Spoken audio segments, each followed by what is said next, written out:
Wow, what a twist.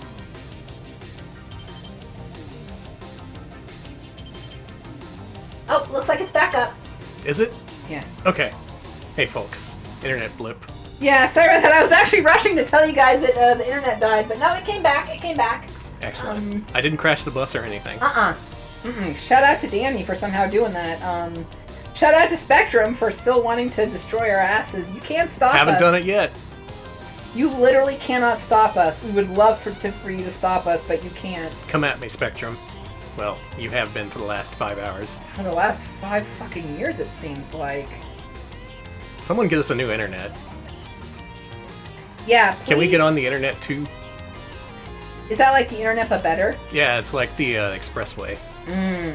Okay. Give me one of those Texas tags so I don't have to pay the toll. My brain is melting out my ears. It's saying, like, I hate that it says, oh, you've only been streaming for a minute. No, I've been losing my mind for far longer than that, thank you. Yeah. Okay, the point is we're back, we're still on the road, and I am still the best bus driver. May see some more internet blips, but unless that crashes our computer, the bus is still gonna go. Yeah, even if we go offline, we'll keep driving because. That and we have a local recording. Oh yeah, that too. But still, we need to do this for. Boy, what's your prediction on the file size for the local recording? Because this is just the same few frames looped over and over. Too much. It's gonna be like 5 megabytes.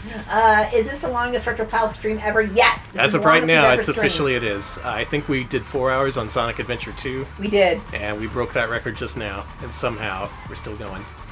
So if you missed it during the break, I have one final top 50 list to reveal. Oh shit. That I'm going to reveal at 12 once the clock on the bus says 12. Top 50, jeez. Yeah. Alright, thank you. Sorry, it loaded an ad for me, and then the ad decided to not load, and I was like, crap, well, here you go. Hey, have y'all been seeing those Charmin bears on Twitch today? I have not seen a single damn bear, but I know you have. Instead of wiping their asses on trees, they're all at home, wiping their asses on each other. Danny, that's disgusting. They're disgusting. Yeah, no shit, but... yeah, there's a Charmin bear twerking on Twitch, wiping their ass on Twitch. No, it's ads. They're ads, you can see. That made you all think about the Charmin bears wiping their asses on each other. I hate that, Danny. I wish Thanks for watching. It's not a gag. Sorry, Bad Game Hall of Fame. They don't wipe their asses on each other. That's the only part I made up. Yeah, Danny made that. That's Danny's trick. There is a quarantine version of the Charmin Bears ad where they're all stuck at home instead of in the woods. Can I be real for a second?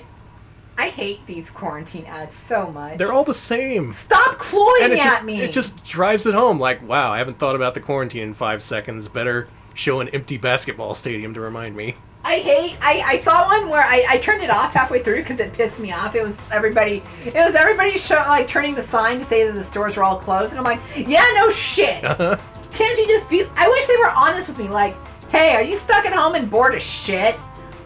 Use our toilet paper, dumbass. Or just something like... If you can. Yeah. If you can find some. All right, it's time for the top 50. Okay, we've hit 12 noon here at the Desert Bus. I am passing control over to Alex so I can deliver my final top list for Sega CD. This is it. This is the big one. I actually spent a few hours on this last night, reconfiguring the rankings and fudging a few things just to make it actually get to 50 games. But this is it. Folks, are you ready for the top 50 Sega CD FMV games of all time? Oh shit! Oh my god! Okay, I did not write any of these down, but... I'm going to rank them all for you, starting right now, after I take a drink of water. Okay, have that water, baby.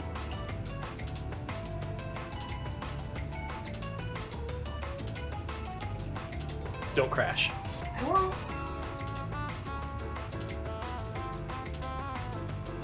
The song's cool. The song is great. Yep, in these uncertain times. I hate that. I hate whenever I hear... I'm sorry, it's not cloying enough. In these uncertain times, we all have to band together. God. Brands can go to hell. Sorry, Brands, if you're listening to me. Please sponsor our show. The Charmin Bears are... the Charmin Bears were huge fans, and now we can't believe... Now they're unsubscribing in disgust. Chat scroll is always broken on the stream. Sorry Yeah. to say. That's a Spectrum thing. We've tried to fix it. We have tried. I have been on the phone so much with Spectrum, asking why we're having like dips all the time. Because after a certain time in September, we like were all internet dips, and it never stopped. Okay, cool your jets, man. Okay, you gotta my jets are cool cool. down Okay. because we are discussing fun things now. The top 50 FMV games for Sega CD. Initially, this was going to be a top 40. I was going to exclude the shoot 'em ups because it's arguable whether you consider those FMV games or not. But ultimately, I decided to lump them in so we could get to a nice even 50. Still, comparing these genres doesn't really mean a whole hell of a lot, so take this list with a grain of salt. But also take it knowing that I've played every single one of these goddamn games and I'm right. The one game we didn't include in this list that was a borderliner is Mansion of Hidden Souls. I don't think that can be considered an FMV game. I agree with you. So wherever you want to put that on the list, feel free. But we are starting with number 50. This is a screw attack list. Number 50. Make My Video, Marky Mark. Ooh. Very bottom of the list, the lowest of the low. Obviously, the Make My Video games are going to appear very low on the list. They have very little in the way of interaction. All you do is cut together a video and then you watch the video, and that's it. So it really depends on how much you like the artists featured in these games. And given that Marky Mark is a terrible musician and an even worse person, he deserves the bottom of the list. I can't say I disagree. It is one of the worst ones. I don't like it, and I'm glad it's the bottom. Yeah, get out of here, Marky Mark. Eat shit, Mark. Okay, the stock footage is good, but then you Yeah. have to listen to Marky Mark. Which is bad. Number 49, Compton's Interactive Encyclopedia. That's right, I'd rather read an encyclopedia than listen to Marky Mark. You know what? I can't say I disagree. This is obviously an educational game, but it has FMV sequences, and I needed to pad out the list, so there it is. Okay. There's only a couple of these. 48, Make My Video In Excess. I like a couple of In Excess songs. None of them are in the game. Never heard of the songs in the game. Overall, take it or leave it. Number 47, Make My Video Crisscross. I like Crisscross. Well, I don't like their music, but I like the fact they existed. You like the fact that there was that crisscross just happened. Yeah, they put their clothes on backwards and they rapped for like a week, and then everyone completely forgot about them. And yet they still got their own Sega CD game. 92 was a hell of a time. Yeah, exactly. Crisscross never blinded anybody, unlike a certain Mark. I didn't want to bring that up, but Yeah. that is important to consider. Yeah, fuck them. That's what makes Crisscross better than Marky Mark. Just by a little bit. And at 46, the best Make My Video game, Power Factory. That one is great. A game that was released a year after all the other Make My Video games, after that series completely tanked, and they had to redo all the box art and give it a new title so no one would think it was a Make My Video game. On the other hand, if you look at the disc, it clearly says Make My Video CNC Music Factory. Mm-hmm. So this game is essentially, like I said, a Make My Video CNC Music Factory, and it gets the top spot only for one of the FMV sequences, where they do a parody of one of the CNC Music Factory songs. They're like, it's like to encourage you to brush your teeth, so they go, "Everybody brush now." I like those the factory sequences in that game were a fucking delight. And it's got Phil Lamar in it. Come on. Yeah. Give it some credit. So, those are the worst of the worst, but that's the best of the worst, if that makes sense. I get it. Moving on, number 45, The Colors of Modern Rock. This only counts as a game because you can take still photographs of a bunch of different music videos and store up to 9 of them in the Sega CD's memory. This was fun because this game was free, it was mailed to me, and one of the videos had a monkey that was fun to take pictures of. Monkey probably starred in a sitcom or two back in the 70s. You know, a lot of the, you know what? There was one orangutan who was starting like a bunch of different TV series, so maybe. Number 44, the San Diego Zoo presents The Animals. This is another educational game, and I think it's the last one on this list. This was a game where you click around and you see FMVs of cute little animals at the San Diego Zoo. Is that why it's better than Compton's? Yes, and that's why it's better than Marky Mark. Okay. The Animals. That's also a game that you bought me. Yes, thank you. Krungo asked me the other day if we played it, and I said, I don't remember, and then he found the fucking archive of us playing it, so. Yep. Mm-hmm. Yeah. Been so long we can't even remember what we played. Well, I blame driving. I've got bus brain. So from here on, this list is going to be more traditional FMV games. We had to put the educational stuff and the make my video games at the bottom, because they're barely games. They shouldn't count. We're looking for true innovators in the world. Hey, it's our theme song. Bus dancing. Yeah, weave back and forth.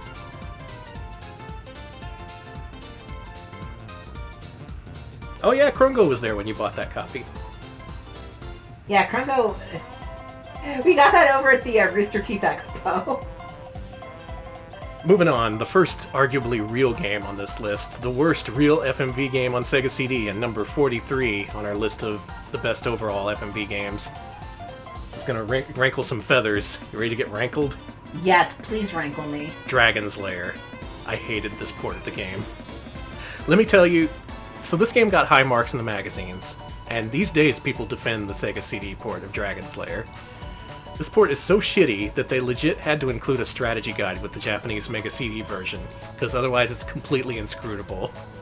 They had to legit include a strategy guide that says, okay, when you're halfway through the sword swing at the beginning, make sure to push up, and only in that split second, or else you'll never progress. The timing is so strict, it's not fun at all. You get so many lives, it's easy to bumble your way through the game, but it's no fun. I didn't enjoy my time with Dragon's Lair on Sega CD, sorry to say. I agree. I didn't like it. I didn't like that version at all. I actually like the CDI version, if you can believe it. That one at least looked good. Mm-hmm. We are not going to kick anyone in the balls. Sorry. Line them up. No. Line them up, all the people who deserve to be kicked in the balls. No. Oh yeah, Dragon's Lair is a good comic book shop, you're right. Haven't been there in a while. Yeah. Number 42, another botched port of a Laserdisc arcade game. This is Mad Dog McCree. The only thing I think of when I think of Mad Dog McCree for Sega CD is the soupiest damn video I've ever seen in my life. It is so soupy that it's unplayable at certain points. It's a brown stew of an FMV game, just shades of brown all blending into each other. And you can tell it's fucked up at just at a basic level, because there's some enemies you legit cannot see. And what the game does to work around this is to put up little markers where the enemies are. Like, you see these little dot sprites just to indicate, hey, there's some guy hiding here that you can't see because of the low color resolution. That is bullshit. Like, I think if the game's downgraded that enough, you shouldn't release it. Don't try to kludge it out either. I know what you're doing. Yeah, 64 color soup, delicious. Yeah, it is a soup-based console. Absolutely no police. You open up the Sega CD lid, you dip in your spoon, and you go to town. Yeah, it's dippables like bread. Hey, Soviet Bear, I'm gonna break the law. honking for Bobo. Thank you. At number 41, returning from my bottom 10 list, it's Cadillacs and Dinosaurs. I already dumped all over this game, so I don't need to say any more, but it's bad. Even if you consider Lodestar playable, Cadillacs and Dinosaurs is not in the realm of playable. Don't do it. You deserve better. And number 40, once also again from my bottom 10 list, The Lawnmower Man. That's a game I actually want to return to. I want to see if it gets as bad as The Town with No Name. I'm pretty sure it might, but that would involve playing it for more than 10 minutes. I can't see you doing that. This list I'm giving right now is the top 50 Sega CD FMV games. Right now we're at number 40. Mm-hmm. And I need to rest my voice for a little. Yeah, you rest for a bit. I'll talk about my least favorite FMV games. I wish, you know what? I wish the Make My Video games were better, because that's a concept I really like, but I don't think it's executed well at all. I think the people who execute it best is Power Factory. It was a Power Factory game just because it went and it was like, can we just go into absurdity? Who gives a fuck? Oh, the Cadillacs and Dinosaurs arcade game is amazing. Mm-hmm. I will never shit talk that. Oh, absolutely not. Let's see. Jordan, let me see. You may be right on the money. Actually, I really That's like... close enough to make me think you've hacked my email. Stop that. Yeah, don't hack Danny's email. He needs that to mail people things. It's important. Okay, we ready to continue? I think so. This is one from the vaults. Number 39, AX101, an FMV game from Micronet, the people who brought you Revengers of Vengeance. This was a really lame version of Namco's Starblade. The thing I like about it, though, is the FMVs all had this team of completely identical spacemen in, like, spacesuits. They would only differentiate them between by the color of their helmets. And at one point, they were all like, no, the aliens got Bob. And I was like, who the fuck was Bob? And they were like, the blue one. And I was like, oh, that one. Yeah, we have a lot of... Thank you to all the viewers smashed into the back of this bus, which I'm calling the Dragula now. This is the biggest ass bus in the world. It fits over 140 people. This bus is huge. It's like a mega accordion bus. This is the mega bus, so we are going to catch on fire. Come on, everyone, just slam into the back of my Dragula. This standing room... Oh my god, standing room only from Tucson to Las Vegas. I would rather die. Number 38 and 37, a pair of crappy American laser game ports. At 38 is Mad Dog McCree 2, 37 is Crime Patrol. These are later generation American laser games, so they didn't have soupy a presentation as Mad Dog 1, but they still didn't play all that well. They were very much on rails. It was real hard to tell where the enemies were. Didn't much like them. I recommend the DVD versions instead. Also, the song's incredible. I'm just interested. We need see. Tropical Luxury is graciously being the person on the bus who's just openly doing drugs. Is that true? Cool. Having been on the groundhog, I've Greyhound many times. The old groundhog. You definitely at one point you will smell something and you'll be like, I see what they're doing in the bathroom. Hope they have a good time. Number 36, Mega Race, a PC-ported racing game that used FMV in a pretty interesting way. That was the game where the FMV would speed up or slow down depending on how fast you were going. Good concept. The Sega CD port was pretty obviously botched. It was hard to play. Wasn't much fun. But I did like the FMVs in the presentation. We're starting to get to games that actually are redeemable at this point, so I'm going to start defending them. Okay. No, I'm pretty sure we don't have the G Gundam theme in this playlist. What song is this? This is Shapeshifter! Oh, good. I have not played POD. That was pretty popular for a time. I love their music, though. At number 35 and 34, 35 is Sherlock Holmes Consulting Detective, 34 is Sherlock Holmes 2. These were both similar enough where I don't think we can put them in extremely different parts of the list. Very basic adventure game stuff. It mostly involved looking through a telephone directory, so if that sounds like exciting gameplay to you, have I got the game for you? God, yes. Real quick, Jordan Mallory asked if we've played the racing game POD. Oh yeah, I just answered that. Okay, sorry. It's okay. We're running on 5 hours here. Okay, I'm not losing it. I'm driving and I'm still keeping in the middle. I'm doing good. Number 33, surprisingly high on this list. Maybe I should change things around. Maybe. 33 is Lodestar from Rocket Science Games, a game that's only marginally more playable than Cadillacs and Dinosaurs. This is a game where it's essentially Sewer Shark on the moon's highway. I think it's way worse than Sewer Shark, but I think the reason you have it so high up is that the Space Trucker theme is at least different and interesting. Yeah, and it starts with a really long FMV opening that's pretty entertaining. Slipping into nowhere. I love this terrible song. I really do. If we ever have a video game, it's got to have a vocal song. Yeah. I wish we had if we had the cash flow and weren't didn't have grandparents who ate possums or whatever, we could probably afford to commission a vocal theme song, but not That yet. is true. Lodestar is the game that gave Elon Musk the idea for Hyperloop. We can blame that. Thanks, Lodestar. Thanks, Load.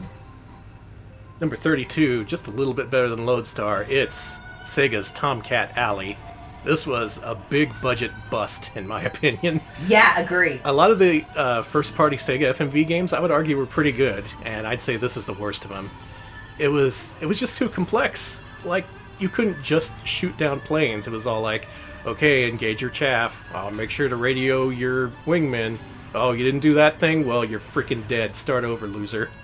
I really didn't like it. No, it was not good. Maybe if I could get into it. Hell, maybe we should play it right now. No. I have not crashed the bus. You will not take this away from me. My ability, I will prove that I can't crash a bus, so please, no. Speaking of unplayable games, at 31 we have Supreme Warrior, which is like Prize Fighter, but even less playable somehow. This was a game that looked good. It was actually filmed in the Shaw Brothers compound. Is that the word for it? They used a lot of the same sets that they did and stuff like that. Hired a lot of big-name actors even. And the gameplay is incomprehensible. It gives you like a left hook, a left jab, a left straight, a left uppercut, and then the same choices for the right hand.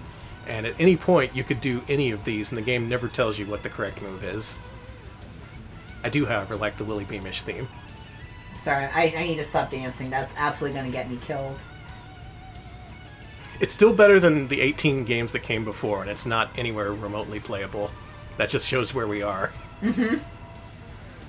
Like, I have a lot of fondness for the FMV era, but I'm not going to pretend that it was the bastion of good gameplay, because it was not. Yeah. It was not that great. Not that great. Starting with number 30, we get a little bit of a quality bump. Number 30, Night Trap. Right there, That's somewhere in the pretty middle of the low. list, and kind of low. Yeah, it's pretty hugely influential. It's the only reason anyone's ever heard of FMV games to begin with, for the most part. And, of course, there was the Senate hearings and all that. Mm-hmm. But as a game, it's just the same footage every time you play. Like, literally. You have to memorize the footage, memorize where all the vampires are. The video's cheesy and pretty entertaining. The gameplay is not. It's cheesy but not entertaining. Infamous, but a real shitty game. That's a good way to describe it, actually. Frappe Fiasco, yes, I am including unreleased games on this list. We'll get to them. Okay, it's time for another break for Danny. What do you think about the games we've discussed so far? Well, aside from Night Trap, which I don't think it should be so low, but I do agree that it is not fun to play. I have such a soft spot for it, though, just because of its historical value, the fact that it was historically important, and yet it is just this absolute kind of trash game. Mm-hmm. I kind of appreciate that. I appreciate when trash elevates itself due to becoming part of the popular discourse. Like, I can't remember that. Never mind. Yeah. For me, it was valuable in teaching me that you can't trust anything politicians say, because they were trying to get this game banned, and these days it doesn't even hit a PG-13. Everybody, please stand for the national anthem.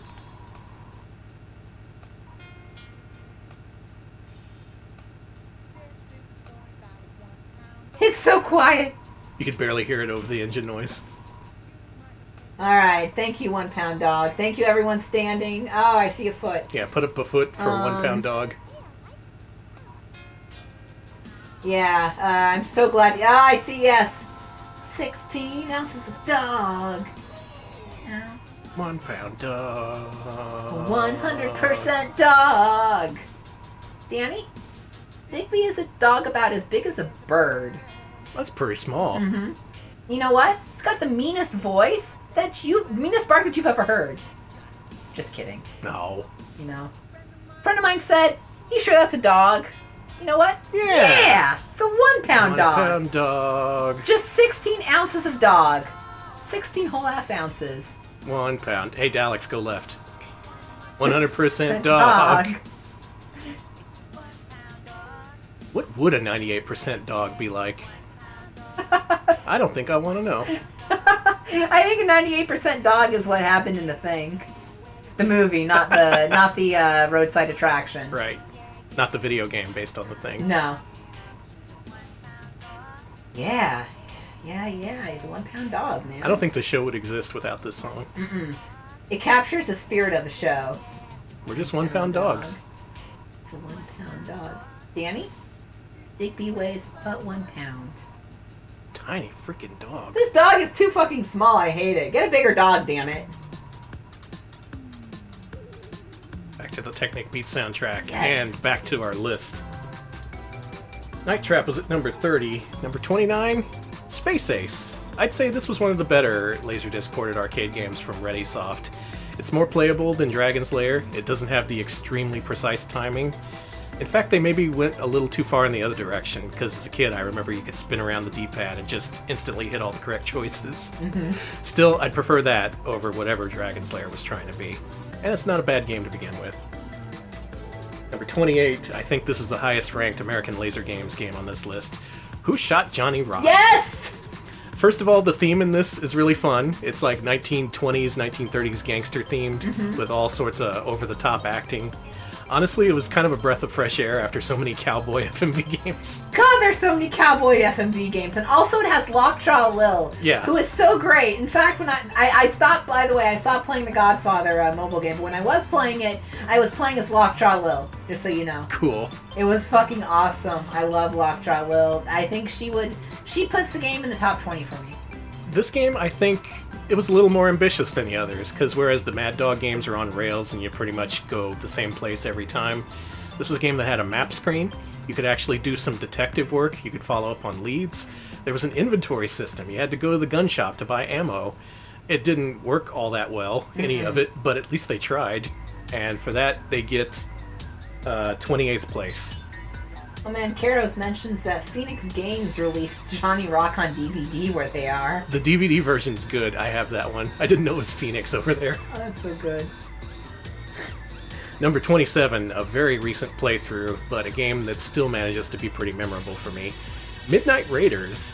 This was the only Stargate Films release that actually did get officially released for Sega CD.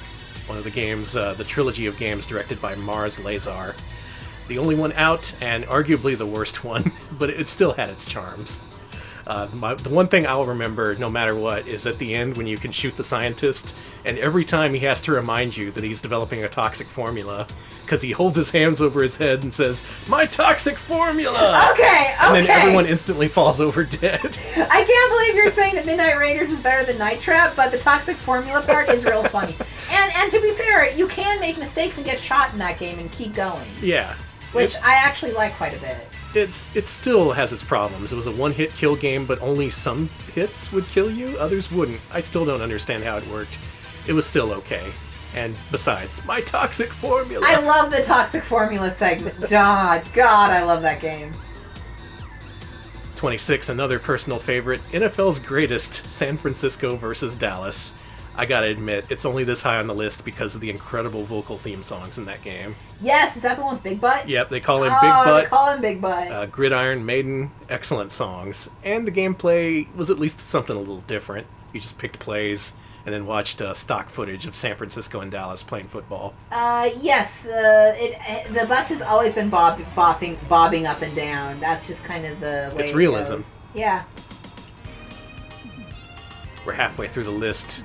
Coming in at number 25 is an unreleased game called Star Strike, another Stargate / Mars Lazar production. This one was weirdly cheesy sci-fi with these aliens with big brains, and they would eat your brains, and they were called brain eaters. I remember, yeah. This is also known as the joystick waggling game, because after every kill, yes, it would cut to the pilot waggling his joystick back and forth. It looked profane and delightful. I loved it. Yeah, no, you have highway hypnosis. Sorry, Revenant. I actually was starting to get it earlier because I was looking way off in the distance, and then I realized that I wasn't moving the bus. Has the horizon moved a little bit? Yes. My God. I think it has.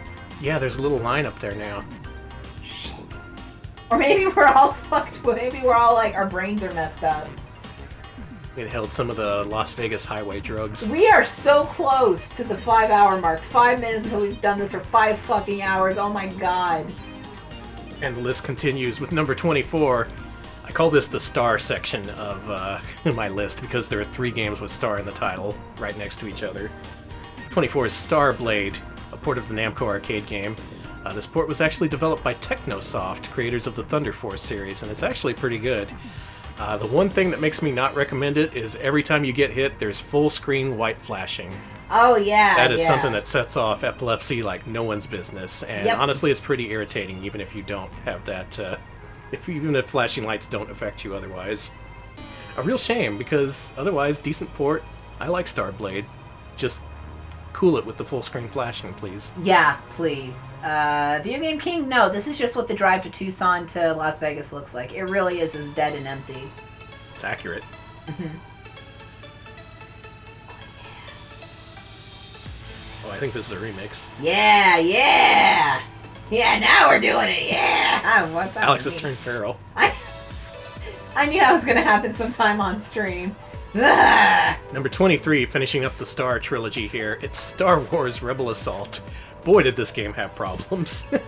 It was another botched PC port, and yet in spite of everything, I had fun with it. It's just that some levels are more impossible than others, and generally it's pretty shoddily put together. But especially if you're a Star Wars fan, you might like it. Mm-hmm. Yes, this is a speedrun. We're aiming for 8 hours. Mm-hmm. I'd love to see a speedrun of this. Hell, we're doing it. We are. Alex turning into a werewolf. Yeah. Fulfilling his destiny. God, if only. Continuing our list of the top 50 Sega CD FMV games. Somehow this isn't a bit, somehow this is real. Yeah. Continuing the list at number 22, Cobra Command. A very early launch era title here in the States. It was developed by Wolf Team. I'd say it's the lesser of all the Wolf Team ported FMV games, but it still manages to be pretty fun. It's not as annoying as Tomcat Alley. Mm-mm. You have a cool helicopter. It's anime. Anime is always a top for me. This is a remix of Stardust Speedway, Kaizo. That's what it is, yeah. I think the soundtrack is the Sega Sonic CD 30th Anniversary album. Yeah, it is. Oh, 25th Anniversary, 25th, actually. Yeah. Hasn't quite been 30 years. Yeah!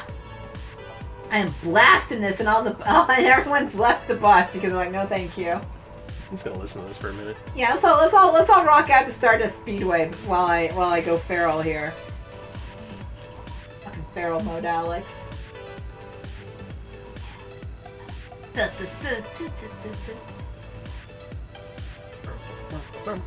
Yeah, vibe check, baby. The bus is just gonna straight up hit you as a vibe check. You all vibing? If you're not vibing, get off the damn bus. You have to vibe. You must vibe. Okay, I'm ready. Number 21 on our list, almost turning the top 20, but just outside it at 21, Mighty Morphin Power Rangers. There it is. Pretty close to where it was predicted before. I had fun with this game, and then it told me I needed to play Expert Mode to finish the last level, so that's why it's at number 21. I agree. Otherwise, a pretty simple implementation of the FMV formula. It's literally just episodes of the show that you push buttons to. That said, it's still better than 30 other games I've listed. We've entered the top 20. Oh my god. Place your bets now. What do you think are worthy of being in the top 10? I think it's just gonna be Wirehead 10 times.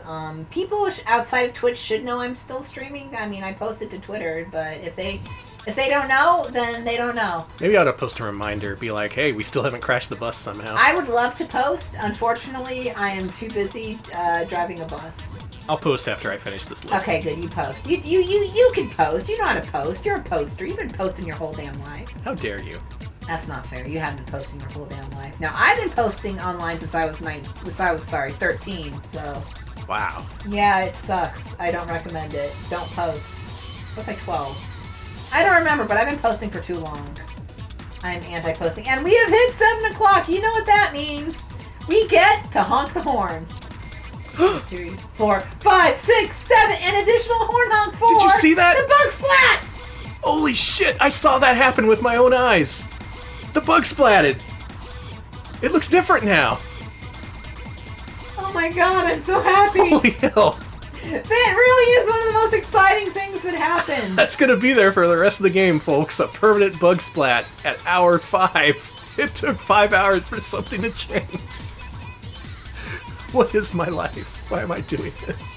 The reason that you don't see any of the cities is not because it's a post-apocalyptic thing, but because this game is a parody of non-violent games, and is meant to be as boring as possible. That's why it's not completely accurate, Video Game King. If anyone wants to make a clip of when that happened and share the experience with everyone else, it was legit animation. I saw the thing come up to the windshield and splat up against it. Yeah, that's why the joke with the bug splat works so well, because it's so dull and boring that when anything happens, you are just losing your mind with joy. Maybe I'm just completely twisted, but I'm glad I got to experience that. Thank you for clipping that. Oh my god. The idea that you would wait 5 hours just to see a minimal change in what you're looking at, it's an experience, and we've all shared it today, and I feel much closer to you now. I feel closer to you too. We saw the bug splat, Alex. We did see the bug splat. I didn't mean to chew you out. I just wanted to talk about the actual what they were going for with the game. And yeah, this road is, by the way, very slowly turning different directions. You can tell by the way it curves and stuff like that. That's interesting. But no, I just wanted to add the perspective that the reason that the game doesn't have any cities is A, because it's meant to be really boring, and B, because the drive is it's one of the most boring things in life is taking a bus from Arizona to Vegas. It's so fucking boring. I don't think you get it, Alex. A bug splatted on the windshield. It's beautiful. Life is beautiful. Life is joy. Hitting number 20 at my top 50 FMV games list for Sega CD. Number 20, a true classic. One that's very close to home. Ground Zero, Texas. Aliens have invaded Texas, and you gotta shoot them down. It's simple. They tried to do a little bit with the formula. You got multiple cameras to choose from. It has a shielding mechanic, which I think is pretty neat. It does things with the FMV, which not many games did. If you get shot a lot, the FMV sometimes splinters like it's broken glass. Sometimes it'll fade to black and white. It's all stuff that makes the game more irritating to play, but it was cool. It was, yeah. Ground Zero, Texas. Ground Zero, Texas. You were kind of cool. Yeah. Moving up to another Digital Pictures game, 19, Prize Fighter. This is part of the Sega Sports lineup, developed by Digital Pictures. It had a black and white presentation a la Raging Bull, and in fact involved a few of the people involved in Raging Bull's production. It was okay. It's more playable than Supreme Warrior, because it allows you to put on a practice mode, which actually tells you which punches you should do, and thus makes it playable. I like... Prize Fighter is not super great to play, and I don't really like the gameplay mechanics, but I do like that it is basically Raging Bull, but for children. That is what it was. It is absolutely not like... It doesn't have any of the same themes of Raging Bull, aside from black and white boxing. Which is great, because I don't think that that's something that kids need to dissect. Adults maybe, but children don't need to be seeing Raging Bull. Raging Bull for kids. Yeah, Raging Bull is a great movie, but I don't think children should watch. Well, you know what? If you want your toddler to watch Raging Bull, who am I to stop you? You can just deal with those discussions about the film's content on your own. Who are we to tell you? We've been driving to virtual Las Vegas for 5 hours. Yeah, we're obviously not in the right state of mind. Moving on, number 18, a controversial inclusion, Microcosm. This is more of a third-person shooter through the human body. The backdrops show all the disgusting insides of a human being, and you're shrunk down to tiny size, meant to take out all the aliens that have infested within. It's essentially a take on the movie Inner Space, only with like lasers and stuff. I thought it was decently fun. Yeah. I don't consider it to be a canonical FMV game, but it does use FMV as like obstacles to dodge, so I think it counts. I'm just staring at the bug splat. I'm sorry. I've been playing a game. You've been keeping it lined up with the center of the road. Yeah. I think that actually helps. It helps me keep my sanity. Number 17, ahead of Microcosm, your favorite Canadian firefighting simulator. Yeah. Fahrenheit. Feel the heat. Yes, I love Fahrenheit. Oh my god, I'm going feral again. Feral for Fahrenheit.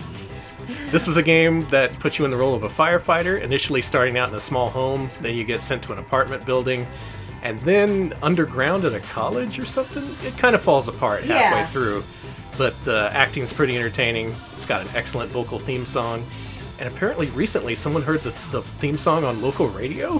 Which is crazy to me, but I support it. I want to know more about that, but in any case, Fahrenheit, check it out for the theme song. Feel the heat. Of the fire. I love Fahrenheit. Fahrenheit's one of my favorites. It's not my top 10 Sega CD games, but I love the concept. I love the subtle homoeroticism. If I'm to be up my own ass. It's not subtle. You call your partner your can man, and then immediately after someone says, "I'll be inside with you." Yeah, and they talk. Yeah, it's pretty. There's a lot of FMV with those kind of themes. At least I picked that up, but also I'm gay, so they do things. They do things differently up in Canada, and yes, there is a penalty for awooing. This song is the end theme to Sonic Rush, if I recall. Yeah, I put all the Sonic Rush tracks in here. Good soundtrack. Like this. I'm jamming. Me too. I'm just straight up jamming. Number 16, the sequel to Microcosm, Nova Storm. This is a game that no one has played. It was a launch title for PS1, it was on 3DO, it was on Sega CD, and nowhere did anyone play it. But I thought it was marginally better than Microcosm. It's just a little bit too obscure for its own good. That bug splat, man. But yeah, no, Nova Storm was good. I don't remember too much about it, but... We're starting to get to the games where you're like, yeah, these are mostly good. Yeah. Had some problems, but here in the top 15, though, this is where the quality shit comes in. Y'all ready for this? Mm-hmm. I'm ready.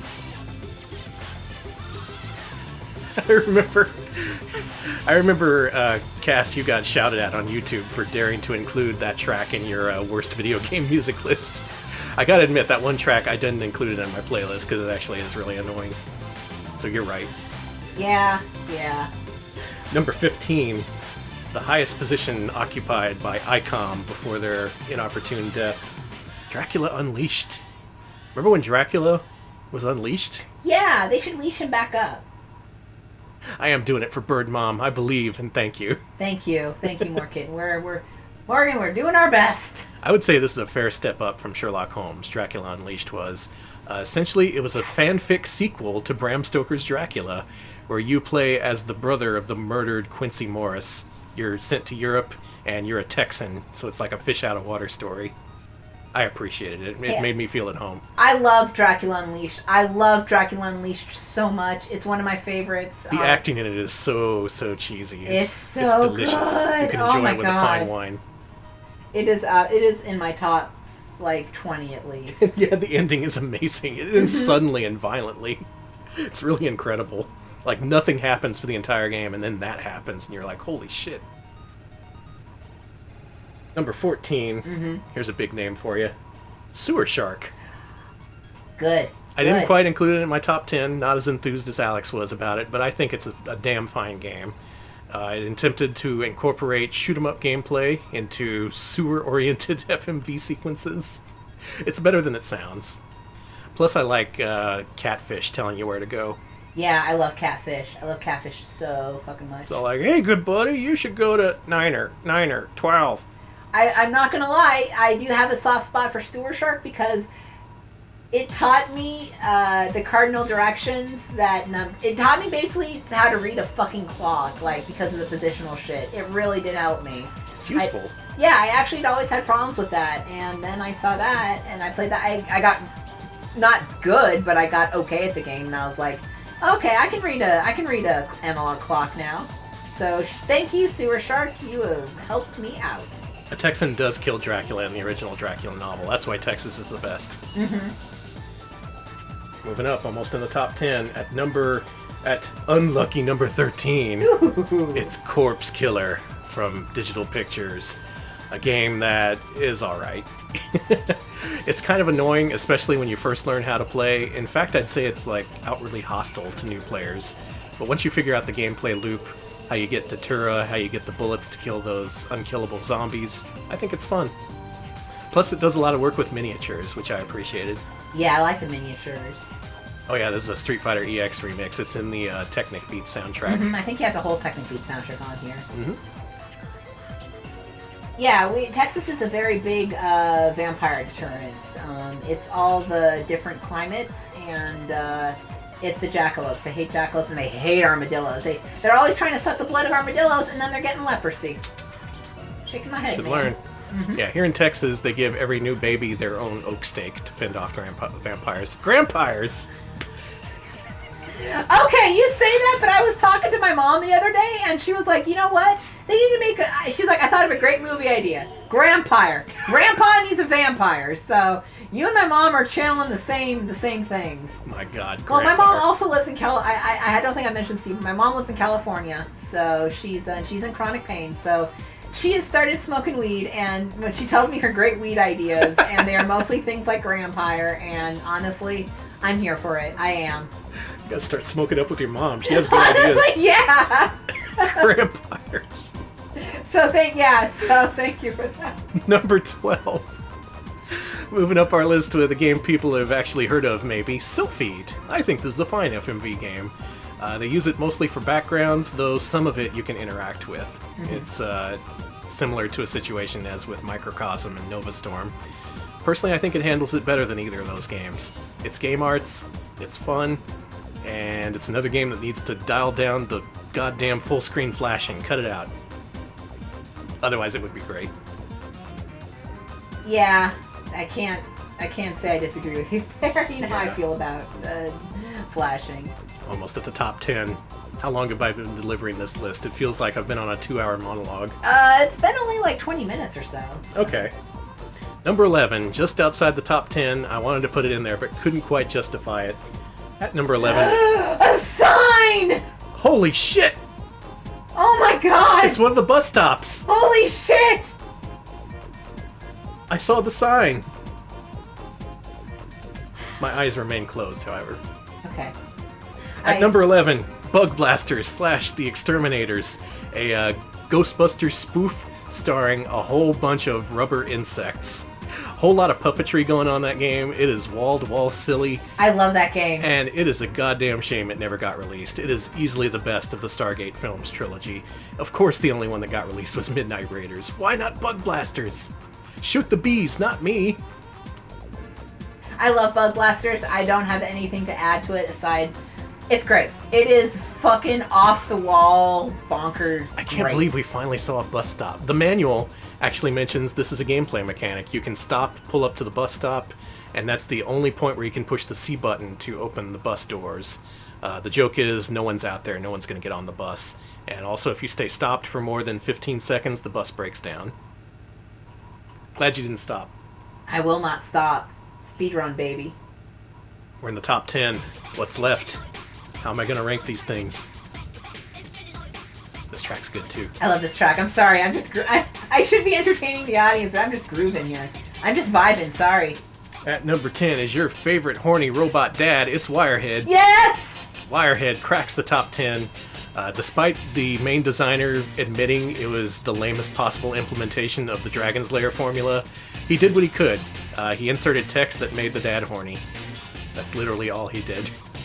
Other than that, though, I really like the failure FMVs. If you look in our archives, we did a playthrough where we got every single death sequence, and it was worth it. I'd do it again in a heartbeat. Let's hear it for Wirehead. Thank you, Wirehead. I love everything about Wirehead. Dick Moranis. Pretty much. I'm sorry. I love how absolute...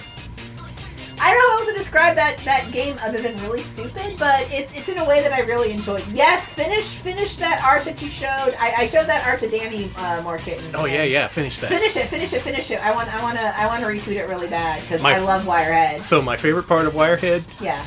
The kick. Yes, I love the kick. Something like 7 or 8 points during the story. It gives you the option to punch or kick.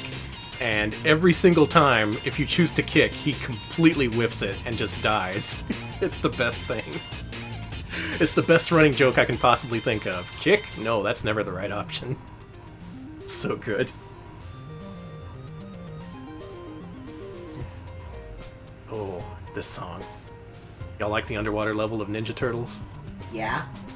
Not really. Yeah, I don't think anyone does. I'm like, no, I like this music though. This is, for anyone who wants to listen to this, this is Shnoobubala's Nest Jams album. It's available on YouTube. I like it. Oh yeah, someone else knows what this is. Cool. Oh, cool. Okay, number 9, just ahead of Wirehead. Possibly controversial inclusion, Surgical Strike. This game's impossible. It's fucking impossible. You'll never learn how to play this game, and in order to get to the last level, you need to play it on hard mode, which is extra impossible. But once you get there, you'll see why I put it so high up in the list.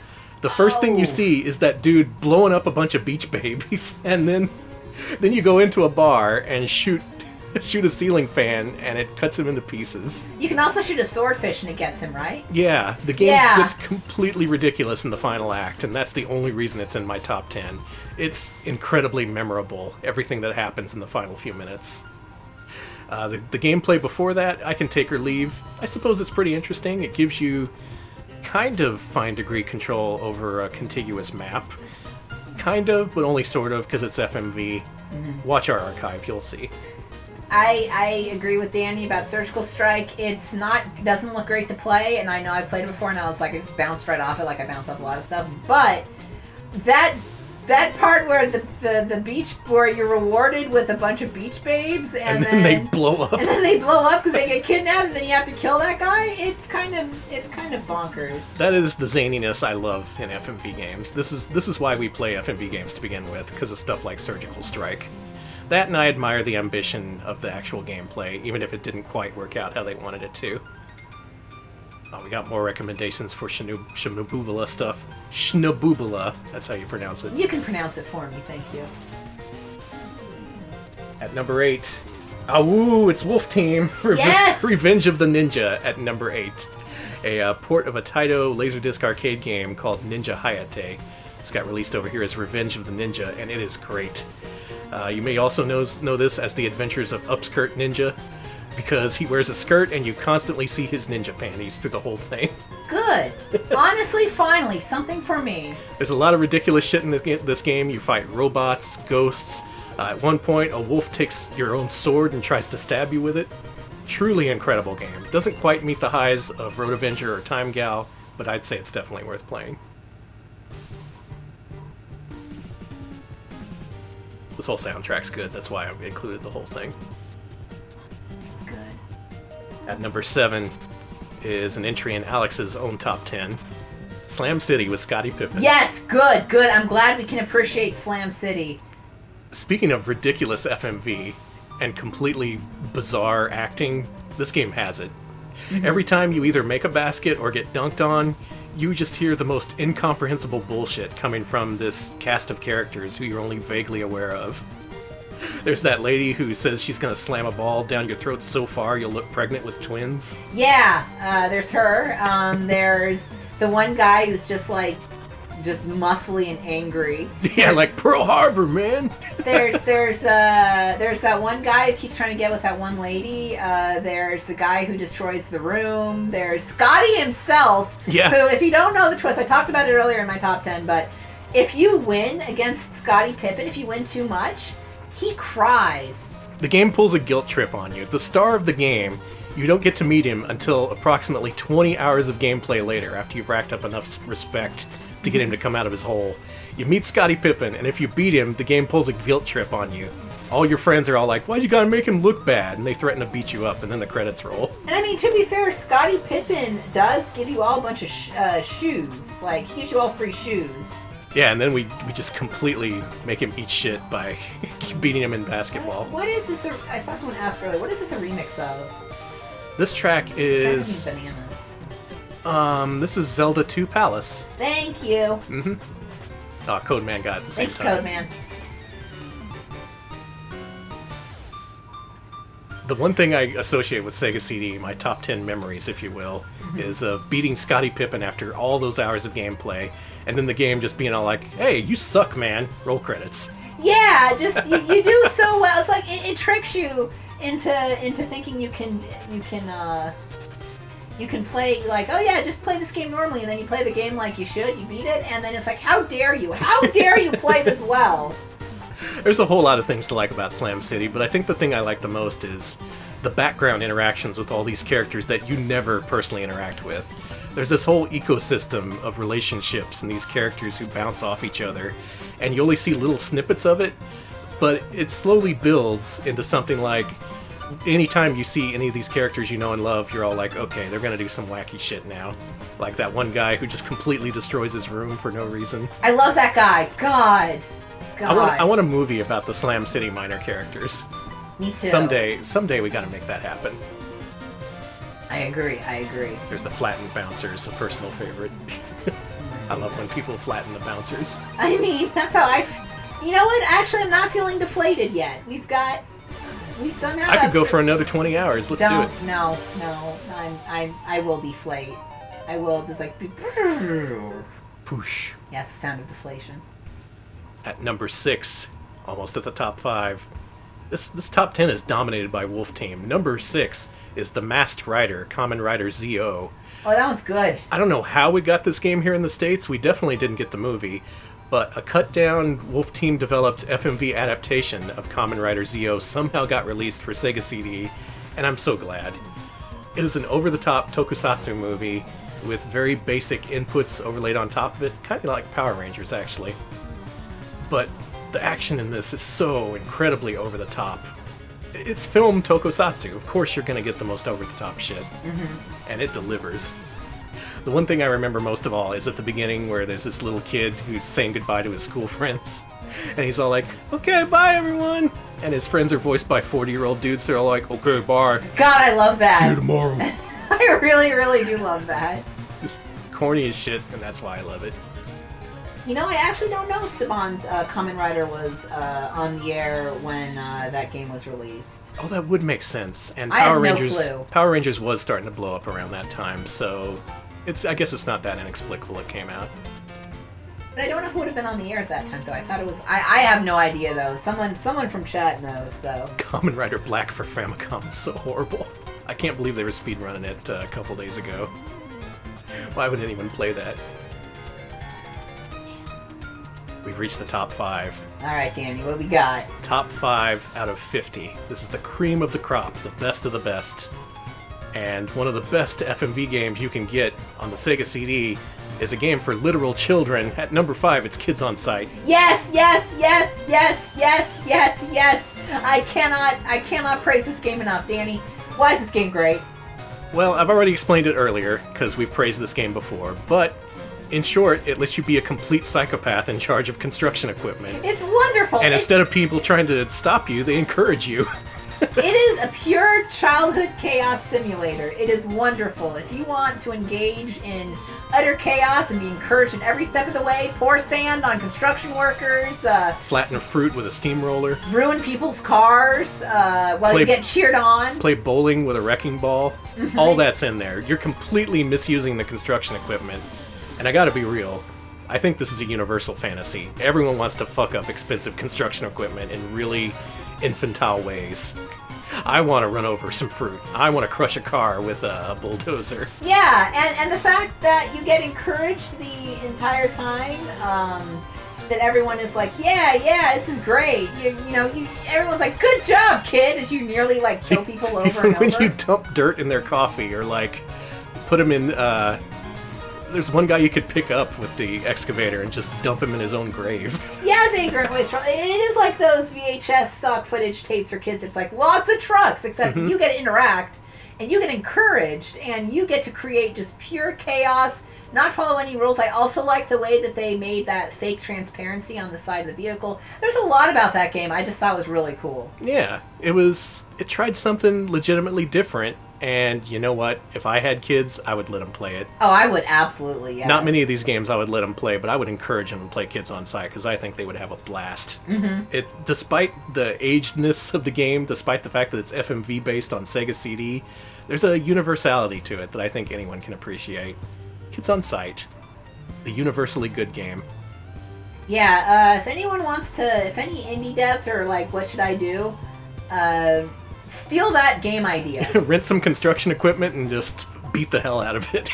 Please, guys. So that's number 5.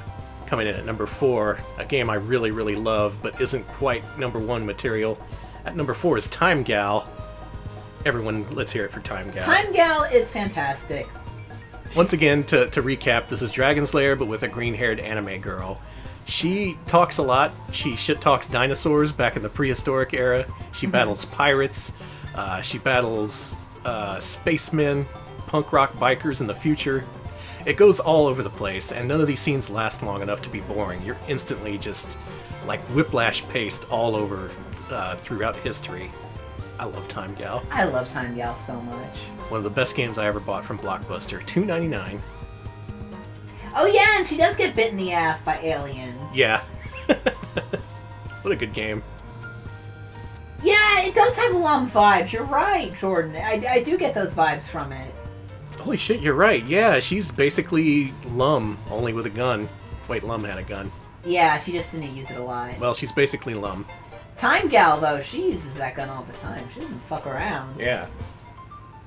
Who's better than Time Gal? Of course, it's Corey Haim in Double Switch, number 3 on my list, top 50 list. You know you gotta have some good stuff in the top 5 if Double Switch only gets number 3. Personally, for my money, I prefer the Saturn version because it doesn't make you swap between menus and it uses dedicated buttons for everything. But for a Sega CD FMV game, it's super ambitious. It fulfills all the promises that Night Trap didn't deliver. And Debbie Harry. Debbie Harry and Jeff and the Scream. And Arlie Ermy. What a freaking lineup. What a great game. Yeah. I love Double Switch. It's not the most fun to play, but out of all the plots in an FMV game, I think it's one of my favorites because it's really bonkers and off the wall. And there's a twist halfway through where it turns out that the hero you're supporting isn't the hero at all, he's the villain. And I actually think that's I thought that actually blew my mind as a kid. I was like, holy shit. Mm-hmm. It's a plot with actual twists and ones you don't necessarily see coming. Like in Act 2 when a mummy suddenly starts coming out and killing people. You're just like, what the fuck is this? But they made it work, and I really love Double Switch. Number 3. Favorites. Number 3 on our list. Number 2. Here we go, folks. The highest ranking Wolf Team game on the list. At number 2, Road Avenger, my personal favorite FMV game on Sega CD. God, I love Road. I should have put that higher on my list now that I think about it. We talked about this before because it was in my top 10, but essentially it's a pared-down remake of a Laserdisc arcade game that removes just enough to make the game more playable and fun. You're in a supercar, you can drive anywhere, you're out to kill people using your car, and each level you go left and right and you turbo and brake. You gotta kill the bad cars and avoid pedestrians if you can. Often you can't. But it's all in the name of revenge. Good. I love getting revenge. And again, the situations in that game really make it. Driving on the beach, going in the sewer, like there's multi-lane highways in the sewer somehow. Ridiculous game. I love ridiculousness. Here we go. At the top 50, we've reached number 1. We've listed approximately 40 games that are FMV games and 10 games that are borderliners, so that's 50. Number 1, I think, is my most controversial pick ever. Oh my god. I'm going to say this, and people are going to say, that's not an FMV game, list invalid. They're going to say, eat shit, Danny. Yeah. So everyone type eat shit, Danny, in the text box and be ready to enter it. Okay. What is it, Danny? Number 1 FMV game on Sega CD. Panic. Think about it. Think about it. It is. I actually don't disagree. I'm not going to tell you to eat shit. You're being banned and told to eat shit. Think about how every FMV game is essentially a pass-fail state. You push a button, and if you die, you have to watch the scene again.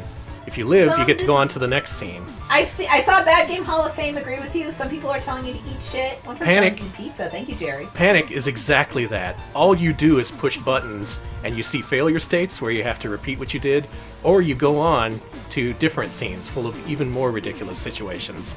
This is FMV games distilled into one excellent package that somehow has no FMV in it. I agree that it is an FMV game. I agree. You know what? I will stand by my man here, and absolutely. I love when people stumble back in and be like, oh god, you're still going. Yes, Squatulus, we're still on the road and we've still lost our minds. I am actually really starting to lose it. I should be fine, but... But that's the essentials of my argument. Panic, even though it has no full motion video, it encompasses everything you play FMV games for. To see ridiculous video, to see gags, to see your character die in ridiculous ways. It's all there, and it's all just that. It's literally just pushing buttons. Doesn't even make you insert coins or lose lives or anything. The perfect FMV game is Panic. I agree, even though you are being called some wild names. I expected this. We've been on the road for a while. We gotta expect some fist fights. I don't like the fist fights on the bus. I got one arm on the wheel and the other arm just punching people who come out the back.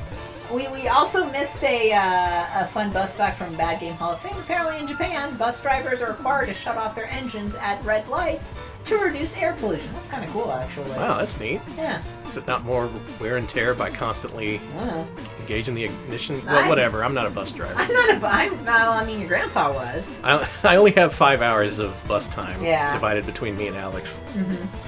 Yeah, maybe it's my grandpa being a bus driver. I have bus driver energy. I unfortunately just have possum eating energy, which I always have, so, you know. Good lord, I've been delivering that top 50 ever since it hit noon on the timer there. Yeah, you've been delivering that for like an hour or so, like a literal hour. So. I had to get that out there. I have strong feelings about FMV games, and now you know. Yes, the squirting animal nipples and the kid growing 40 boobs. You forgot about touching the statue, and then a gun comes out of the statue and shoots you. Comes out of the ass. Comes of the out statue. of the butt and shoots a businessman. Yeah, I think that's why I'm so possum-like. It's because my relatives, my ancestors, ate so many possums that just turned me into one. Yeah, my grandpa was a bus-driving grandpire. if nothing else from this stream, we'll at least always have grandpire. We will never forget grandpire. Oh, jeez. Well, that's my top 50. Take it or leave it. You've heard it now. Now you can't unhear it. I'm gonna leave it. Okay, fine. I'm gonna leave it on the side of the road. I'm gonna leave it on the doorstep and see if anybody wants it. Leave it in the middle of the road. No one's walking by, you know. Damn, my poor list. I'm sorry. Your list was good. I actually agreed with nearly all of it. Thank you. I'm glad someone did.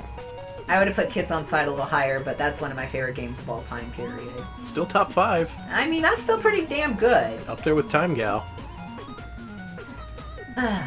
I was wrestling with myself last night. Not in the sexual way. It was in the mental way when I was all I wasn't thinking that at all! I was wrestling with the idea that maybe I shouldn't put Panic in there, but I just realized, no, it's the ultimate FMV game. And I have to stir controversy, because otherwise how's this going to get clicks? I mean, you said we were going to become clickbait, so we were going to become the Watch Mojos.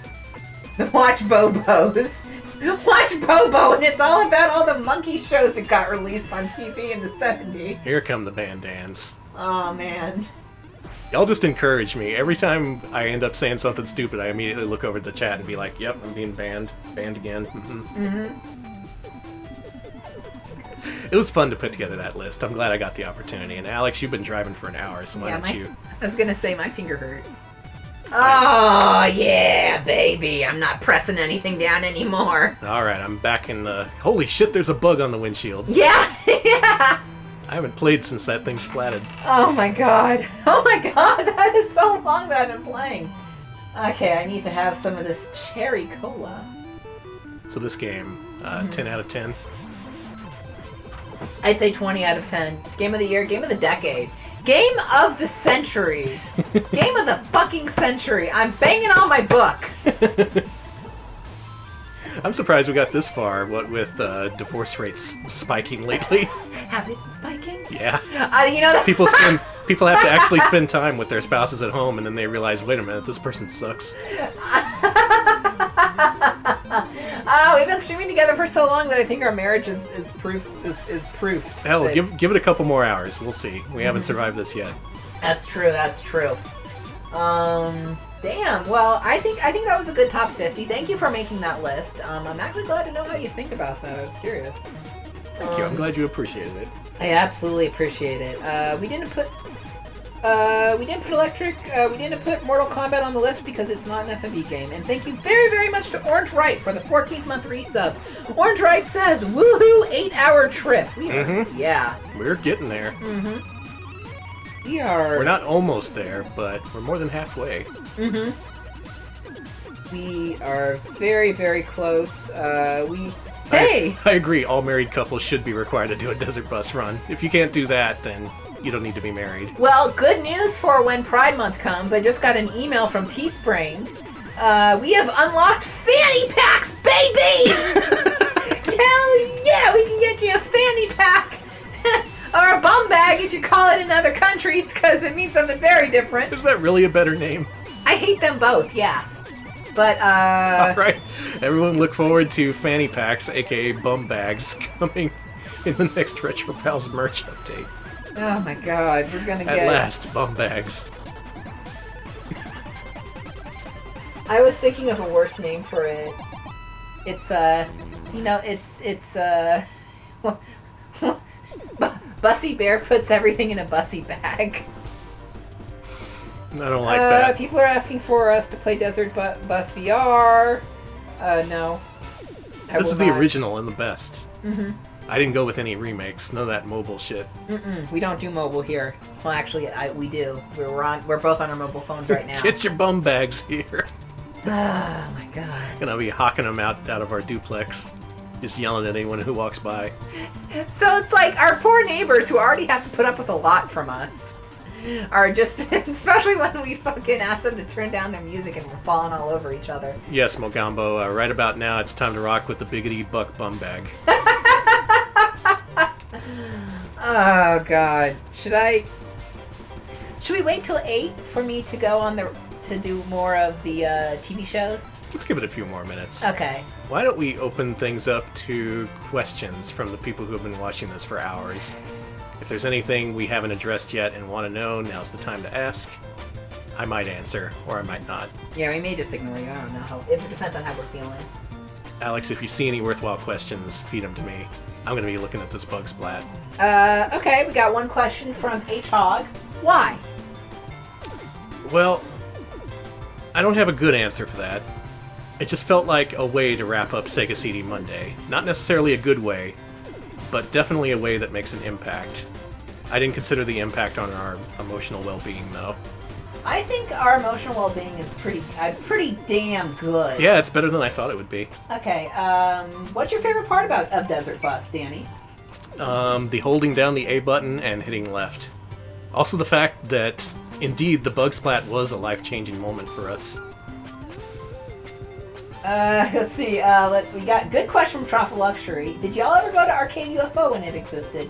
It still exists, right? Oh yeah, it's still open. Oh, thank God. I thought it would. I know Threadgill's closed, and I know the original Magnolia Cafe closed. I didn't know if Arcade UFO closed. Yeah, Arcade UFO is an arcade here in Austin that focuses on rhythm and fighting games.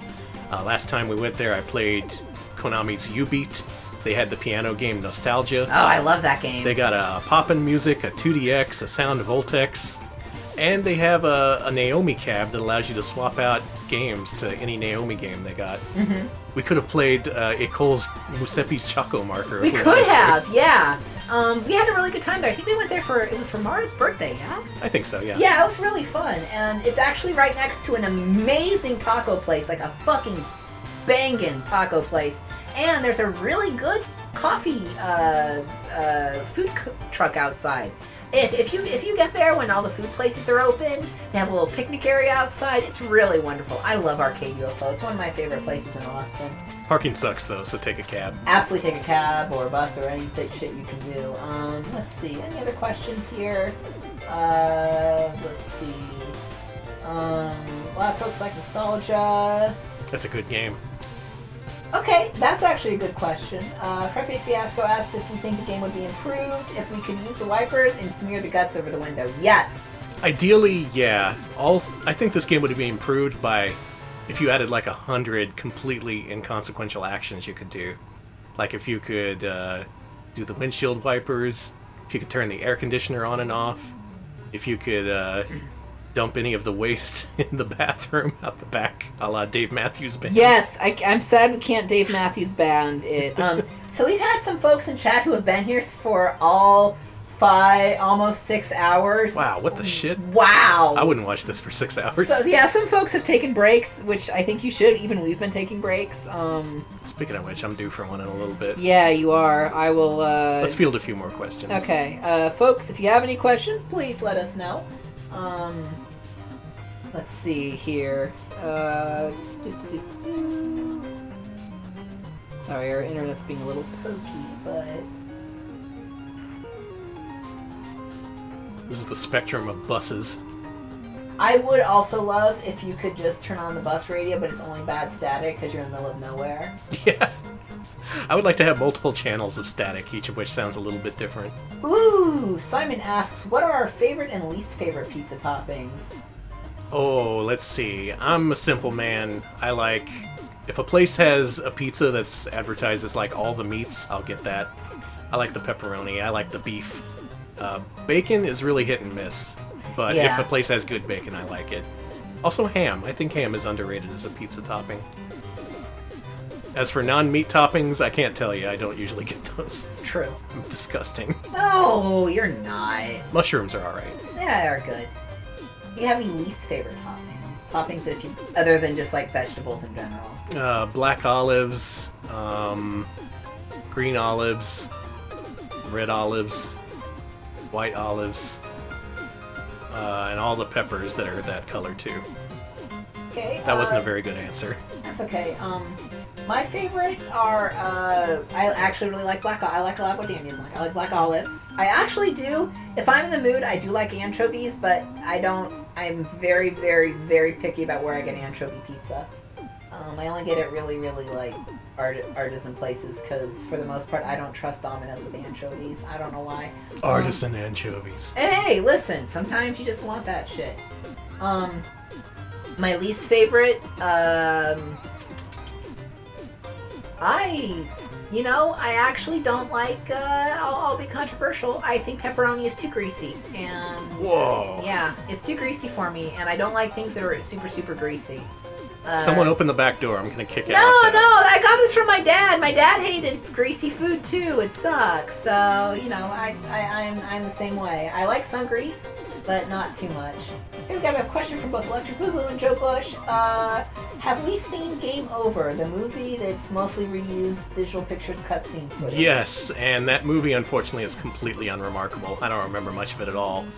I would suggest a video game related movie called How to Make a Monster. That's a movie where, like, essentially id Software makes a real world lady monster because they make bad video games or something. I did like Game Over, the few sequences they took from the canceled Digital Pictures game. What was it, Maximum Surge? Yeah, I think that's it. That was fun to see. It just made me want the actual game to exist. I hope that gets leaked someday.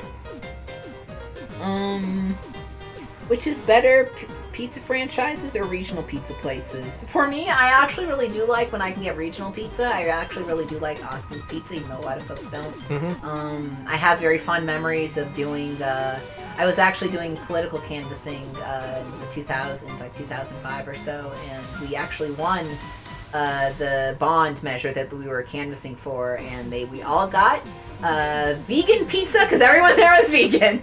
Cool. But it was pretty good.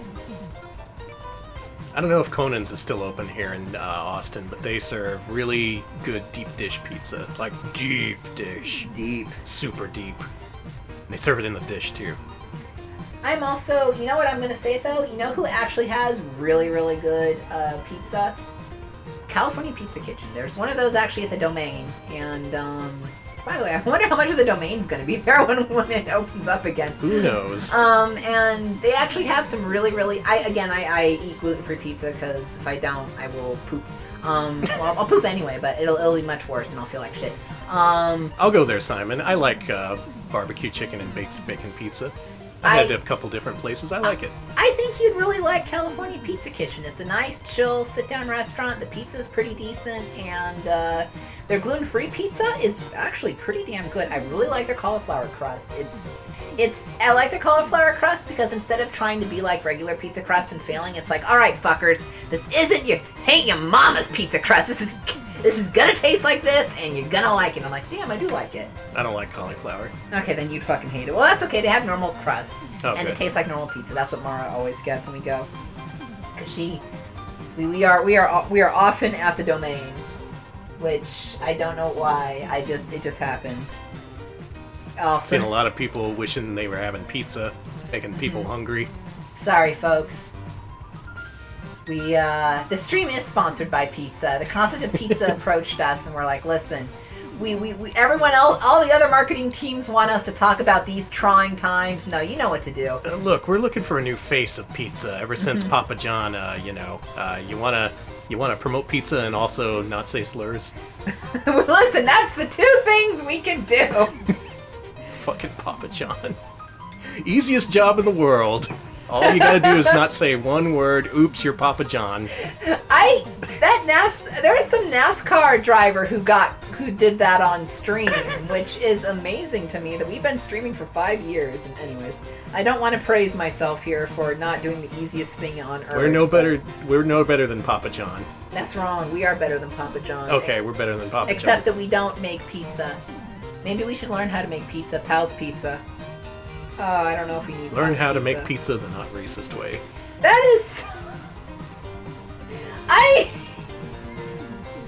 I would hope that's the way most pizza is made, but I've seen Do the Right Thing. I know that's not exactly how it goes. Where's the Mountain Dew? I got some behind me. I should have left. You do. I'm actually pretty thirsty. Yeah. Oh, Jordan Mallory asked us to stay hydrated, so I actually have some hydrating drink. And Danny has been drinking water. He has. Mm-hmm. I have some because I got pretty dehydrated the other night. I actually have some Pedialyte, and I'm gonna have some of that right now. This is also an off-brand Pedialyte, so unlike the Pedialyte regular, which kind of is like, hey, adults, you can drink us too. This one is like, no, HEB baby. This is for babies. It's called HEB baby. It is called baby. This is for babies, and I'm like, ugh. Adults can drink it too, right? And they're like, I don't know. All right, I got a question from Dave. Which amusement park do you want to go to aside from Epcot? I want to go to the tiny free amusement park called. There are two I want to go to really badly. Knoebels, and which is a free admission park in whatchamacallit, Pennsylvania. And I want to go to ZDT's, which is actually in Seguin, Texas. And they have the world's only wooden shuttle coaster, and I want to go on that. BBH is talking about a bounty board for Mountain Dew Game Fuel. What's up, BBH? Thanks Desert for watching. Bus. Yeah, if that was a thing, I would definitely get in on it. Hell, I'm doing it for free. Maybe I'm the chump. I don't think we've ever done a... Oh, my voice cracked out. I don't think we've ever done a bounty board. Maybe we should. But I don't think they're ever going to have things we want on the They would board. never have anything to play. It would have to be like, oh, play through this obscure Super Famicom RPG. And it's all going to be shit like, hey, play... I bet they never have cool shit like Sega CD games on there. You know they wouldn't have, like, play through Willy Beamish. Those cowards. Yeah, that's way too difficult. Official Garfield theme park? Okay. I know that Silverwood... Okay. Silverwood I actually do want to go to. I think that's by the, No, that's not by the Hershens. But that's one of those parks that I actually really do want to go to because I hear it's pretty interesting. We do have Papa Murphy's in this region. Oh yeah, wait, no, it wasn't adding us. But we do have it. Is that the one where they make you bake your own pizza? Yes. I get really indignant about that. But if you see the price of the pizzas, then you'll be like, oh, okay, that's fine. Just bake my pizza for me. Don't make me do the work. It's extra work, though. Even Little Caesars bakes the pizza. And they're Little Caesars. Maybe I just made my own point. There is unfortunately not, if I recall, a Garfield roller coaster that exists, and the old American Garfield dark ride closed. But opening up in, I think it's Dubai or Iridia, there's going to be a new Garfield ride that's being planned. It's always in Dubai. There's actually, God, Six Flags has a park that's opening up in the United Arab Emirates. That literally features a roller coaster. They previewed a roller coaster for that park that is literally impossible by the laws of physics. So that's going to be cool. Bullweevil Bomb, thank you for asking. I love telling this story. At some point, yes. At some point, what state was this? Does it matter? It's a state with a river. And anyway, some people were out boating on the river, and they looked up on the bridge that spans the river. They said, "Oh, look, it's the Dave Matthews Band bus. Cool. Let's all stand underneath it with our mouths open." And that is when the Dave Matthews Band bus dumped the contents of their toilet all over the people in that boat. And it was a tour boat, too, and the tour guide specifically was like, hey, look up if you can see the bridge here. Mm-hmm. And then, yeah. The entire contents saved up of many weeks' worth of the Dave Matthews Band dumping. Went all over that tour boat, and that is a story I love to tell. Ides of Merch worked at the place that boat docked. That's amazing. And yes, I do listen to Podcast Ride. I was actually going to mention it because I think at one point Danny and I were going to do a roundup of our favorite Twitch and whatever streamers. Oh yeah, we should do that after 8. Yeah, we should. Yeah, actually, it's about to be 8. I guess we want to do the last of the TV shows near the end of the... Yeah, why don't we do that at 8, and then afterwards we'll shift to shit we like talking about or like watching, because I still got plenty of energy here. I just need a little bit to get over the finish line. Mm-hmm. I am so caffeinated. I am not going to sleep tonight. It's going to be awful. It was at Navy Pier in Chicago. They clocked in. Ides of Merch clocked in 15 minutes after it arrived. Oh my god. Okay, so can I have a 5-minute break? Sure. Why don't you take over? Mm-hmm. I'm going to stretch, get some more water, get redued. That is Mountain Dew. I don't like that. I'm going to copyright that phrase. Danny has seen the Wizard deleted scenes. I have not seen them. It turns the movie into a completely different movie about having a shitty dad and trying to overcome that. Probably not something kids wanted to see back then, but I appreciated it. Okay. I'm going to do up. Yeah, redude, do the dude. A lot of different spellings of dude and do. Be right back. I appreciate it. Okay. See you, Danny. Do it up. I will do it up. Yeah, Taizo, earlier you mentioned about things in Dubai falling through. It's funny. They actually had a big theme park boom, and half of those parks are either fell through, including, thank God, the SeaWorld park in Dubai, which I don't think there should be a SeaWorld I don't think you should put an orca in the desert.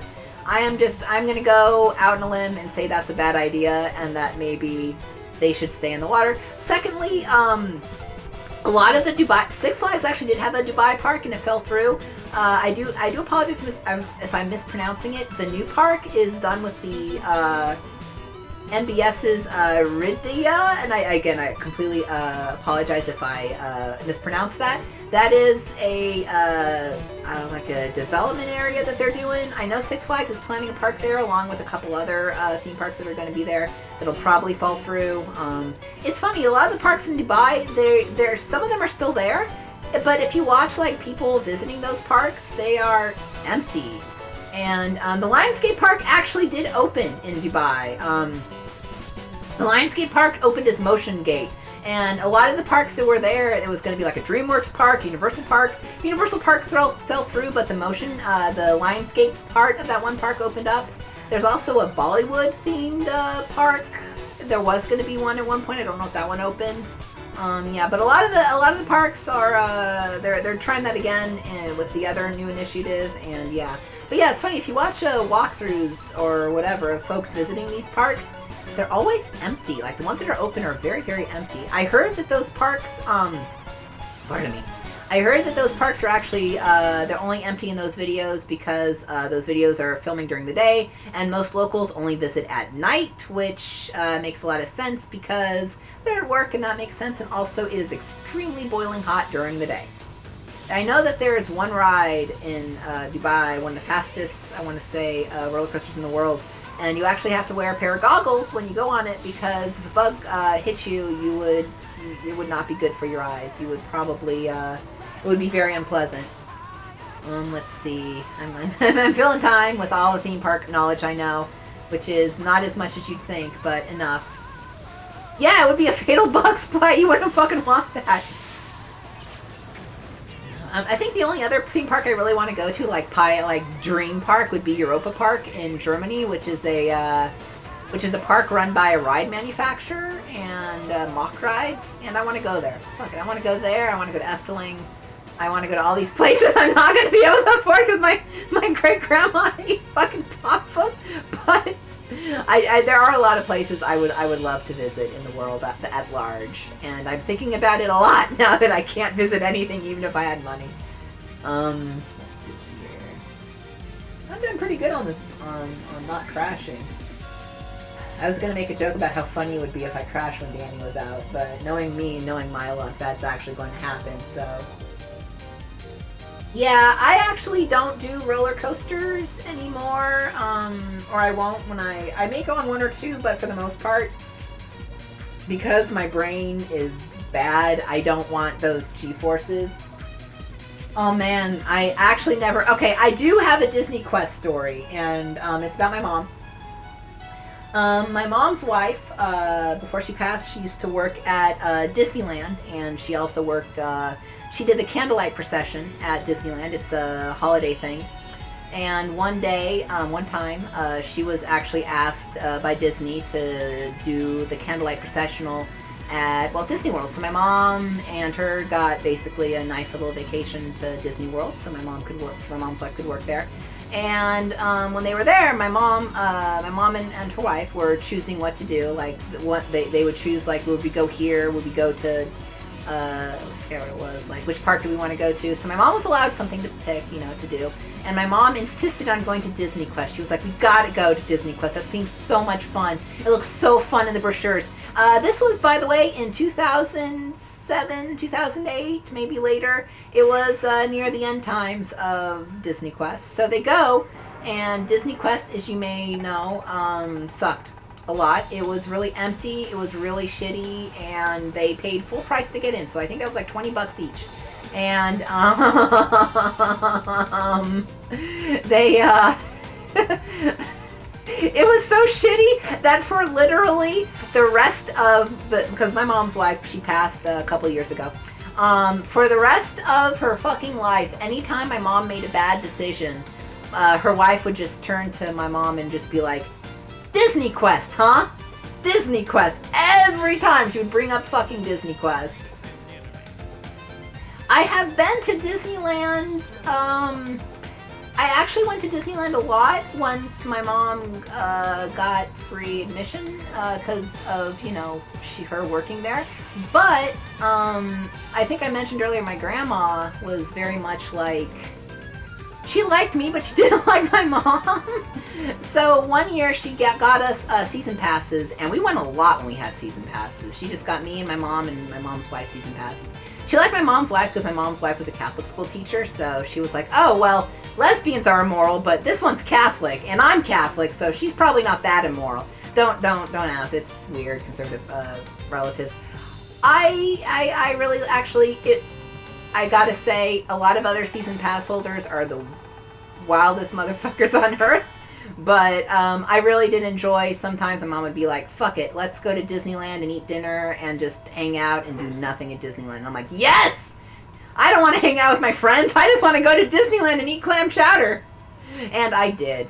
I certainly did. Hey, Danny, welcome back. I've been talking about Disney parks. Clam chowder? Yeah, going to Disneyland at night just to have chowder. Wow. I want to go to Six Flags Fiesta Texas. I want to go to Six Flags Fiesta Texas super bad. Let's do it. All right, see us episode. Thank you so much for watching. Thank you to everyone who's watching. Yeah, thanks to everyone who just tuned in, who's been watching for 6 hours, God forbid. Yeah, bless y'all. Oh, we're almost time to hit when we actually would start streaming. Oh, yeah. That means I gotta start honking the horn soon again, too. I've never been to Fiesta, Texas. I have been to SeaWorld, San Antonio, but I have never been to Fiesta. And I'd like to go to Fiesta, only because I find the history of that place interesting. It's by the same folks who made the Opryland Park, which is now, I think, Outlet Malls. And they made a music-themed park. It was specifically supposed to be more like country music and a kind of Tejano music park. And then Six Flags bought it in like the late 90s and turned it into a Six Flags park. Yeah, I heard the Disney Quest in Chicago only lasted a couple of years, if I recall. Yeah, no mascots today, unless you count the Bug Splat as a mascot, which I do. I count it. I definitely, absolutely count it. And yeah, Six Flags Fiesta Texas is in an old rock quarry, which means, actually, that a lot of wind gets caught there, which, so it can get pretty windy there, which kind of sucks, because a lot of roller coasters cannot run in the wind, because the wind affects the speed of the coasters. Well, thank you for coming to I talk a lot about roller coaster talk. Alex knows a lot about roller coasters. And yet I do not ride. Well, if we had a park in Austin, I'm sorry, but I wouldn't be there anyway, but I mean, I would be there sometimes. Okay, I think I'm back. It really helps to not look at the screen for several minutes at a time. Yeah, you do have to take breaks. You really do. It actually does help. Mm-hmm. You have to not look at it. All right, it's 8. Oh my God, 6 hours. That means I have to blow the horn 8 times. Nice. Well done. 8 honks. 8 whole ass honks. Only 2 more hours. We may do this. 3/4 of the way there. Just pretend like this is the first 2 hours we were on stream. Okay, we've just now started. We're bright-eyed and bushy-tailed, and we're ready to jam ass across the Nevada desert. We are gonna jam so much ass, baby. Jam ass is a new catchphrase, by the way. It's a new phrase people commonly say. Yeah, this is just a just chatting stream, but there's a bus. Just bussing. Welcome to everyone to Mascot Friday, the stream where we rank the mascots. This week, you get to tell us whether Desert Bus is better or worse than Bubsy. If you think it's better than Bubsy, give us an RP Angel Bubsy. Worse than Bubsy, RP Devil Bubsy. What do y'all think? Is this trip from Tucson to Las Vegas, does this merit better than Bubsy rankings, do you think? I see a lot of equivalent Bubsies. A couple Angel Bus, thank you. Angel Bus. A couple of Angel Buses, some Devil Bubsies. Angel Buses. Good. I'm glad to see people have opinions in ranking this game on our list for Angel Bussy. Thank you so much for reminding us of that. Oh, God. Mofo Bubsy. Yeah, Bubsy is at least a little bit more varied gameplay and scenery-wise. It does have a desert level. Don't forget. It's true. That's true. Alright, some people think this is a better than Bubsy game. Some people think it's worse. We'll see how this shakes out in our rankings, which we're not going to do because this is a bus driving game. Yeah, we're not ranking shit today. Thanks for your input, however. However, as of right now, it is 2 hours until the weekend, and that's what we're counting down. We're driving to the weekend. We will get there. I can see it there on the horizon. That bug gave his life so we could experience the weekend. That bug is our Lord and Savior now. It's pronounced Bussy or Boosie, depending on how... No!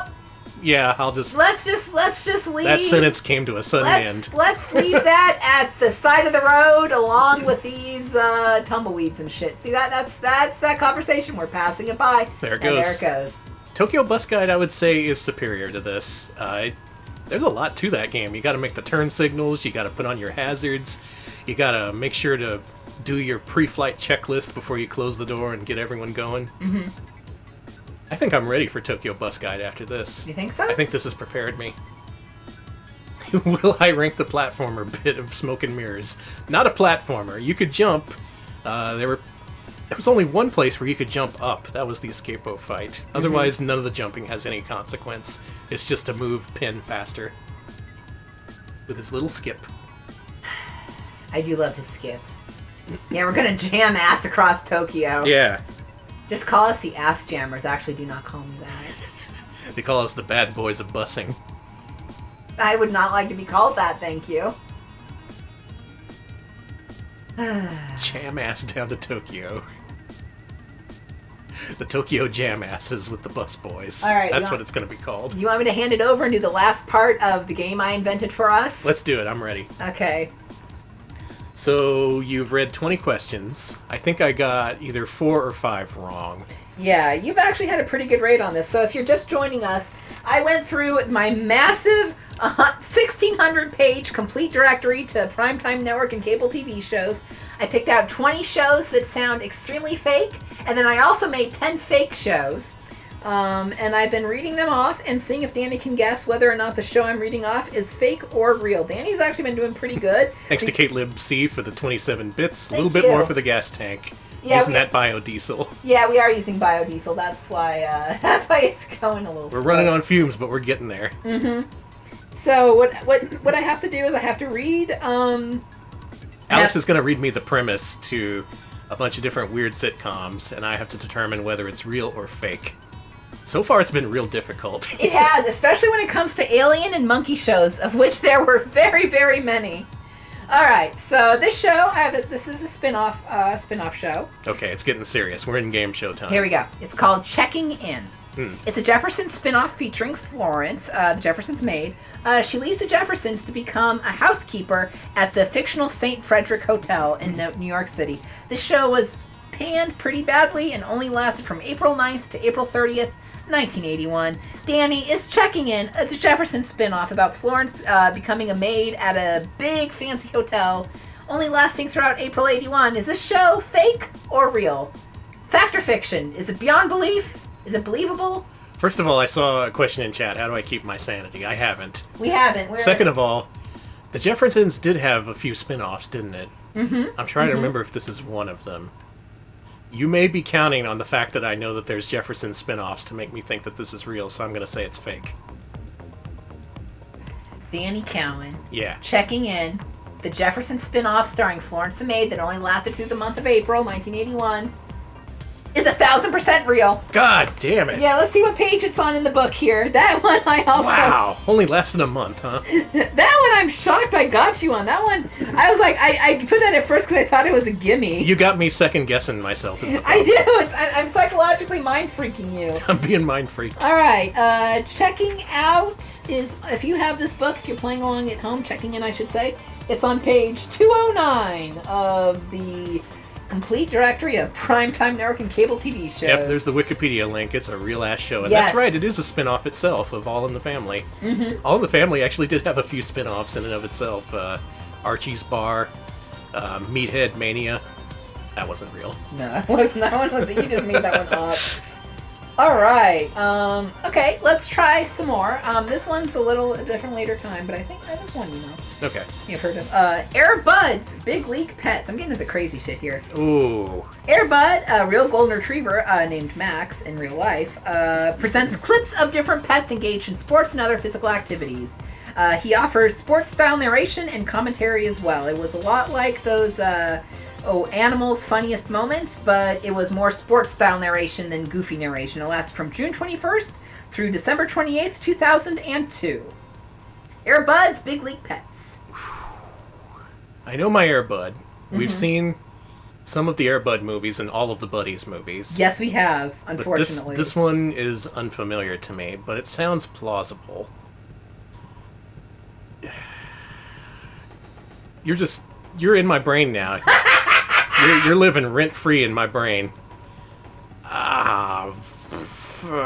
Fake. It is fake. You're right. You're Okay. right. Air Bud. I really wanted that to be Big League real. Pets is a show that I made up on my own that I wish was real. I love that show. Someone make that show. Please make sign that up Air show. Bud. Make him do it.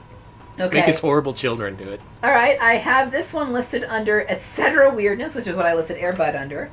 This is called Deadly Games. Okay. Okay. Not Deadliest Warrior? No. Okay. All right.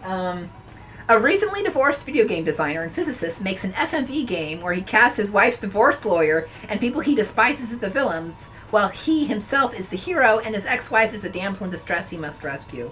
Due to an unfortunate lab accident, however, the villains in the game, including the divorce lawyer, leave the world of video games and enter our world, and it's up to our hero, Dr. Gus, and his pals to stop them every week.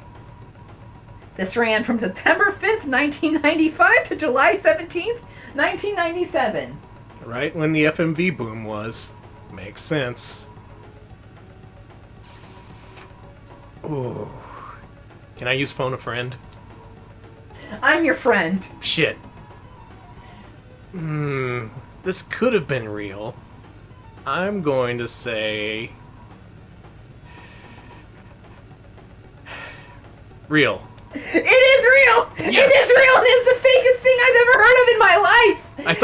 I thought you were throwing it in there, being all like, "Oh, you want to believe an FMV game-based show is real?" But Yes! And it lasted for years in syndication! I gotta see that shit. I cannot believe this! Okay, let me find out what page it's on so you can look this up. It is in Wikipedia. It should be in Wikipedia, which is What's where the I got show called plot. again?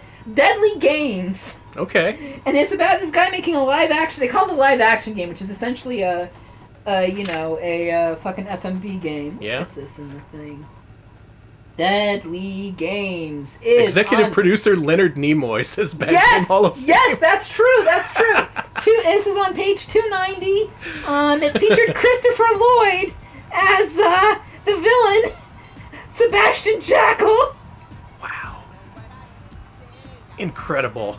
Also, Jackal was modeled after, the main villain is modeled after this guy's dad, who he doesn't get along with. This game seems fake. This show, I should say, seems very fake. It being on UPN does make sense, however. UPN was no rules, just right. Okay, this actually lists a different time period in the book than it did in Wikipedia. Wikipedia said it was July 17, 1997. This says it lasted January 9th, 1996. I think this may have lasted longer in syndication. Not exactly sure. Thanks to Lavgray for the 3 months. Oh, I am thank going you. to keep on bussing just for you. Much appreciated. All right. Okay, we got another coming up here. All right. Let's go with this is a movie adaptation. All right. The Rippers. It's a comedy drama spin-off of Tank Girl. It features 3 different Rippers, none of the ones from the show, from the movie, I should say, so no Booga. Those are the alien kangaroos in the film. It takes place about a year after the movie, and it's about the Ripper kangaroo guys trying to rebuild society after the evil Water and Power Corporation was defeated. It's a comedy drama. It lasted March 7th to September 20th, 1996. Tank Girl. A bomb of a movie. Yet that still doesn't preclude it from it being a TV show. This all sounds a little bit too convenient, too neatly wrapped up in a contrived way. So I'm gonna say fake. It is fake. I made that up. Yeah. I made that up. It's very convincing, though. Thank you. I believe that is a real thing in some dimension somewhere. It is. It has to exist. All right. Damn, I'm good. I'm just gonna finish all of these because these are gonna get. I saved the craziest ones for last. Okay, so. we're in the final batch. The real out there questions. This is super ultra expert mode. Yeah. Let me make sure I've gone through all the really. Okay, there's only one kind of more normal one. I'm going to do that one, and then the rest of these, I cannot believe they exist. We've got Delta House. This one may be easy for you, Danny, because I know you watch a lot of those network trailers. Or the one guy. Delta House is an Animal House adaptation featuring much of the same cast except Belushi. In fact, Bluto is not in the show. It features Belushi's Bluto's brother, Blotto. Now, how many times has Belushi's brother been brought in, either for Blues Brothers or? But it wasn't Animal his House? actual real brother. Someone who wasn't a Belushi to be played. Yeah, they never bring in Jim Belushi because he sucks. All right, so this the show featured an early role for Michelle Pfeiffer as the Bombshell, and it was part of a wave of co-ed college-themed shows, including Co-ed Fever and Brothers and Sisters. This one only lasted January 18th to April 21st, 1979. I know this one. This is real. Yeah, this is real. We've seen enough of the intro for this. Now, the rest of these, if you get these, you deserve $1,000. Okay, someone else heard it. Yeah, you totally said Blomshell, which made me think of Blomby Shell. I did say Blomshell.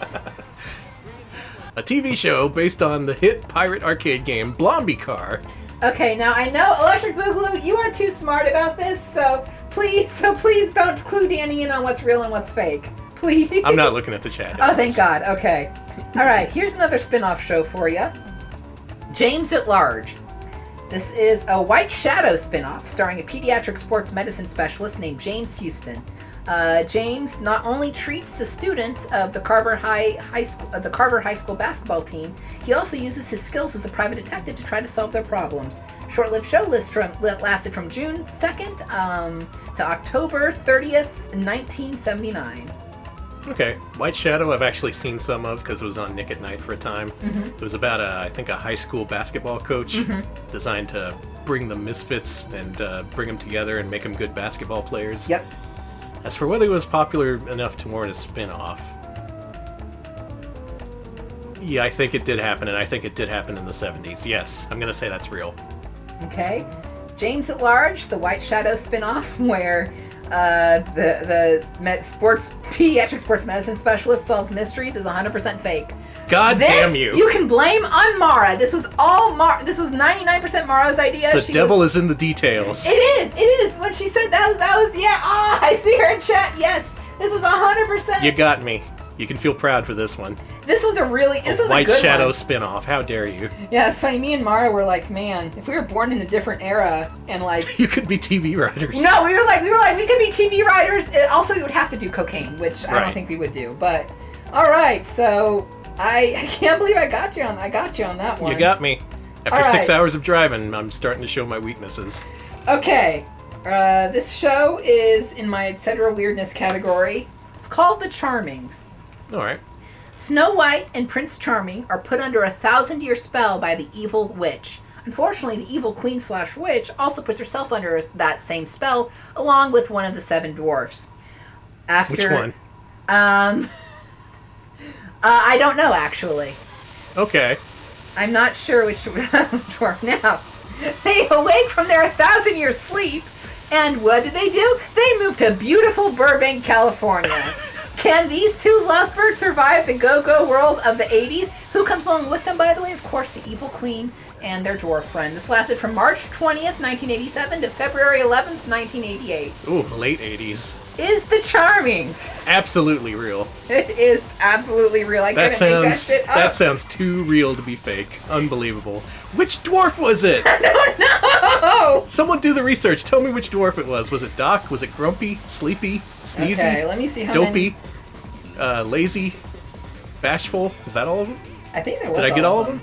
Cool. We only have 4, I think. 3 or 4 more to go, so let's do it. Danny, the show is called Baby Talk. Right. This is an adaptation of Look Who's Talking. It's starring Tony Danza as the voice of Baby Mickey. And Baby Mickey tells it like it is, as his recently divorced single mom does her best in this crazy 90s world. He does a lot of commentary, things like that. It's basically just Look Who's Talking, but single mom and Tony Danza as Baby Mickey. Lasted March 8th, 1981 to May 8th, 1992. Danny, it's Baby Talk. Did you say 81 or 91? 91, sorry, my bad. Ooh, an 11-year run on a show that started before Look Who's Talking came out. Yeah, okay, that's a good time frame then. Let's say there's been a couple of shows about talking babies, so I'm gonna say yes. Baby Talk, starring Tony Danza as the voice of Baby Mickey in this Look Who's Talking adaptation. Did not start in 81, 91. Yes, it's 100% real. Baby Talk is real. You can find that in the book. I'm not looking it up. I knew it. And I meant to say real instead of yes. It is yes. I know what you mean. I know what you mean. Okay, we've got a few more left. Let's see what we've got here. I'm going to save the wildest ones for last. I think that's going to be the last one I do there. Okay, here's one. This is called Cyberspace. It's from 1998. I'm already skeptical. A single dad who's kind of a klutz. His name is Chris. He receives a new internet-connected cable box from his cable company. His box gets struck by lightning during a bad storm and becomes sentient, communicating to Chris through the preview channel text and offering him fatherly advice. Now, Chris must keep this a secret from the cable company, who he fears would turn off the box. Now, the box is named NET, short for Net Enabled Device. And the kids, he's like, it's a very interesting show. It lasted from March 12th to May 10th, 1998, not a long run. Cyberspace. Cable box gets hit by lightning and turns sentient, communicates to dad through the preview channel. It's by no means the stupidest concept for a show, which means it's fake. Cyberspace is fake. Cyberspace, by the way, that was another Mara joint. She really. It was a good one. It almost got me. That one I really want to be real. The time frame was right. The plot was just stupid enough to be sitcom, but not this time. I think we only have one left. Good try though. I especially like the preview channel text. That was really good. That was me and Mara did a lot of that one, but the preview channel text I think was my idea. That was just thank you, Mara. Thank you, PC98 Jr. One show left. All right, this is it. This is for all the marbles. I really hope I didn't talk to you about this show. It's called Mr. Smith. Okay. An orangutan is separated from his trainer after a car accident and, due to a series of different accidents and circumstances, finds himself in a research lab where he drinks a mixture that increases his intelligence. That's a lot of accidents. It is. He gets an IQ of 256. He renames himself Mr. Smith, and he becomes a secret political advisor. His secret, that he's a monkey, must be kept from the entire world because they think that if the citizens found out that a monkey was in charge, they'd go ape. Wow. This show had a big promotional campaign too, including a 1-900 number where you could call and Mr. Smith would give you information and talk to you and give you advice. This ran from September 23rd to December 16th, 1983. It was a big push from NBC too. Even in the 80s, these goddamn monkey shows just kept being made. And it's been such a long-standing tradition in the world of network television. I'm going to go all in on real. Mr. Smith, a show about an orangutan who becomes hyper-intelligent and becomes a secret political advisor, is 1,000% fucking real. Yeah. And that 900 number is real too. And I was looking up information about Mr. Smith after I read it, and I was like, this can't be real.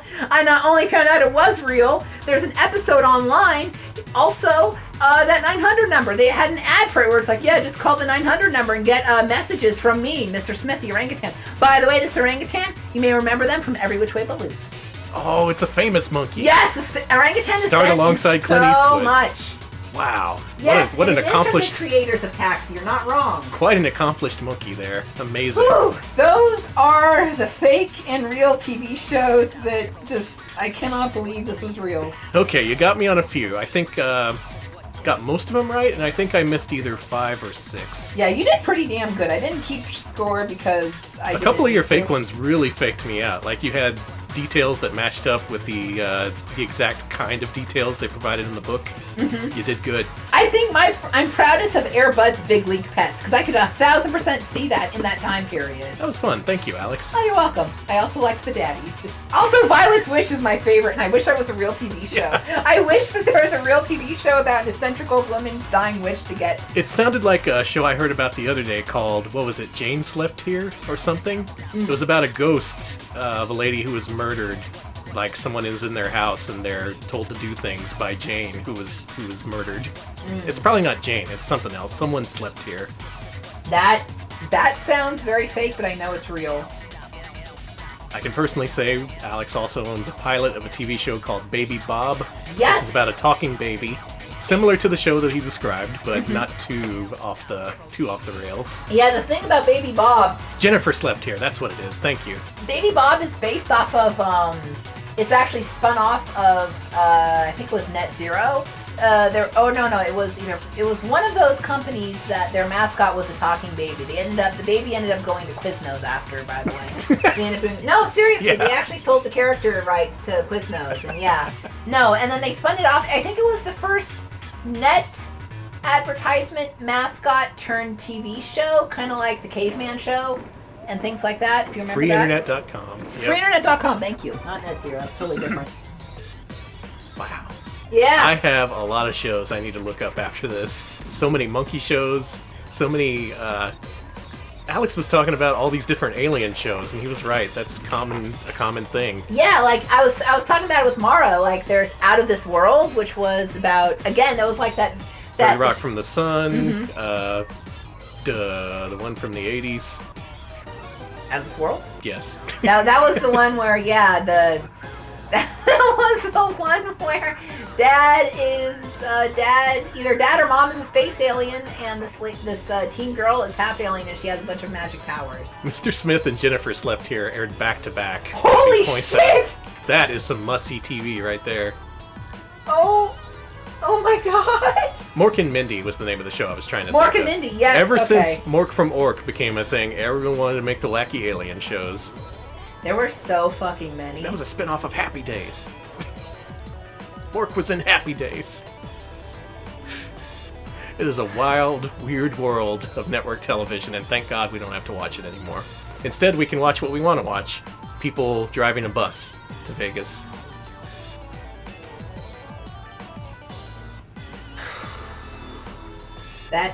Now this is what I call a desert bus. I think I got one more hour in me, which is a shame because we have an hour and a half to go. You want me to fill 30 minutes by just talking about Second Life? No. Yeah, I was gonna say we're gonna lose every single viewer. We're gonna have one viewer left, and it's gonna be poor Mara. Why don't we did like before and open up for questions briefly until the clock on the bus hits 2. All right. And also, I'm going to read the questions, and you're going to drive the bus. Oh, okay. 1 second. Let me just put my headphone in so I can... There you go. Bus ownership is transferred over to Alex. And I'm going to read your burning questions, in case anyone wants to know anything about what we're doing, who we are, or any TV shows that starred aliens. What do we get here? Some people would listen to Alex talk about Second Life. I might resort to that, depending on if my voice gives out. I don't know if it's true. Space Dumpster, are you my neighbor in Second Life? I forget. I'm so sorry if I forgot. Anyways. Do I think Bigfoot is real? You've seen the footage. I think Bigfoot is not only real, he's actually Penn Jillette. You saw his animation in the Penn and Teller Smoke and Mirrors game, that weird lope that he does like a caveman. Mm-hmm. Totally Bigfoot. That exaggerated arm swinging motion. You can clearly see me doing it right now because we have a working camera. Why are you driving a bus with no passengers? Fake answer, probably because they thought it was funny. Real answer, because they didn't want to program anyone in. There are bus stops you can stop at, and there's no passengers, and if you stop for too long, the bus breaks down. Oh, you are the passengers, that's right. All these people talking to us. I see questions I want to answer about Second Life, but you'll be glad to know I'm restraining myself. Go ahead. Bad Game Hall of Fame. I think that's very interesting. I don't think that's what Second Life ever intended to do, because there was an actual company run by Michael Nesmith that did virtual concerts. It was entirely separate from Second Life. The Monkey? Yes! I forget what it was called, but there was an actual virtual concert platform that looked a lot like Second Life, but it was not Second Life. Second Life never intended to be a concert venue only. It is entirely just a social thing, so yeah. But no, there actually was a Michael Nesmith run virtual concert, virtual world. I don't know if it still exists. Oh. I agree, buses should run no matter if they have passengers or not. Give the bus drivers something to do. Okay, that's the only thing I'll say. I will restrain myself about everything else. The idea of this game only with passengers that talk to you over 8 hours sounds like hell to me. You have to manage these dialogue trees, you gotta keep them all happy. There's a lot of them have divergent beliefs, and you gotta keep them from getting in each other's throats. That could be a more challenging version of Desert Bus. Mm-hmm. Really, I'm just picturing that part in Seinfeld where Kramer takes over the bus and he starts to fight off a mugger while still making all the stops. That could be a good game, too. So many different bus ideas. I think we already did our podcast segment. I think so, too. Yeah. We'll do a wrap-up segment later on. I'll just be like, oh, we did the bus thing. Let's wrap up the show. I'm holding in everything I feel about... I actually was I have a Furcadia shirt somewhere. I used to play a lot of Furcadia back in the day. It was a lot like Second Life, including being able to build and design your own spaces, which is the best part of Second Life. Okay, no more virtual world talk. I'm going to bite my tongue and be good. All Hell Mogambo asks a good question. Best dog movie? Oh, I can name you some good ones. There's the classics. Really, I say you can't go wrong with the Benji series. Benji, and especially Benji the Hunted, I think is the ultimate dog movie. Two things. Yes, thank you very much, Electric Boogaloo. It was called Video Ranch 3D. That was the Michael Nesmith virtual concert thing. To answer something earlier, there have been virtual concerts in other platforms like Second Life and stuff. Thirdly, my favorite is, yes, Benji the Hunted. Benji the Hunted is one of my favorite dog movies of all time. I also love Bingo. Bingo's so good. Bingo is just... It's just wild. Okay, it's just a really wild dog movie. I can give you recommendations based on what you like in animal movies. If you want to see nothing but dog action and get really irritated when they bring in family drama, Benji the Hunted, absolutely. That is a movie where Benji gets lost out in the wild and he doesn't meet any kind of humans, except for a couple of people. There's two humans looking for Benji. They're very incidental. Otherwise, it's 90 minutes of pure, uncut dog action. That sounds amazing. The way you describe that's amazing. Other than that, if you do like family drama, I'd say the classics are Beethoven and Beethoven Second. Mm-hmm. And, of course, the original Benji features some family drama in a good mix, I think. It doesn't go too overboard. And like Alex said, Bingo is the true screwball, completely over-the-top, inaccurate, unfeasible dog movie. Misanthropic is a great way to say it. Everyone in the film, aside from the dog, is hateful. The dog. Sorry, I kicked you. It's okay. The dog gets put on trial, is found guilty, and then gets sent to human jail to serve out his sentence. He escapes jail. I actually think that Bingo is a lot less misanthropic than North, because North has a cruelty streak to it that is kind of insulting to a bunch of other cultures too for no reason. Bingo just tends to hate authority. Bingo just doesn't like anyone in charge of anything. I also, since we're on the subject, I really got to shout out the Benji series in general. Me and Alex just kind of picked and choose the movies we've seen. We haven't seen all of them. What we ended up seeing was the original Benji, which was good. Benji the Hunted, which is an all-time classic. And then I can't even remember what it's called, but there was a very late movie that was made within the last couple decades that bore the Benji name. And it was something like 30% dog movie and 70% movie about dealing with child abuse. Yes, that was the Benji remake. That was a reboot, yeah. It was a little bit difficult to watch, but you could tell that it was aimed towards kids who might be experiencing that kind of situation and telling them what to do with it. And in that sense, I think it's a very valuable movie that exists. Mm-hmm. And I'm glad that the director actually made it for that express purpose. It's really good that exists and kids might end up seeing that and learn some really important things from it. Yeah, that film parallels the abuse that Benji undergoes living in a puppy mill with the abuse that the child of the puppy mill owner is going through, and they both kind of escape. It's an interesting film. It's very depressing. It's hard to watch, yeah, but I'm just glad it exists, and I'm glad that they actually went there with a purpose and a mission statement with that movie. Good for you, Benji. Yeah, thanks, Benji. Yeah, there are a lot of depressing dog movies. I'd actually put the Benji remake, the reboot, in the depressing dog movie category, you know. I haven't seen Fluke. I have seen Karate Dog. I saw Russell Madness, a.k.a. Russellmania, which is what they really wanted to call the movie. I actually really... Russell Madness is probably one of the better... oh my god, how could I forget that beautiful man's name who the guy who did the Air Bud movies. What is that? The Air Buddies movies, I should say. Robert Vince. It was one of Robert Vince's best films. However, I will say that I think Robert Vince does a better job directing a monkey than he does a dog. We're listing some possibly depressing ones. People report that North was depressing. Dutch... Plague Dogs, of course. Plague Dogs is extremely depressing. Not every dog movie is going to have a happy ending. A lot of movies you're worried like, oh god, they're going to kill the dog at the end. But luckily most of them aren't Old Yeller.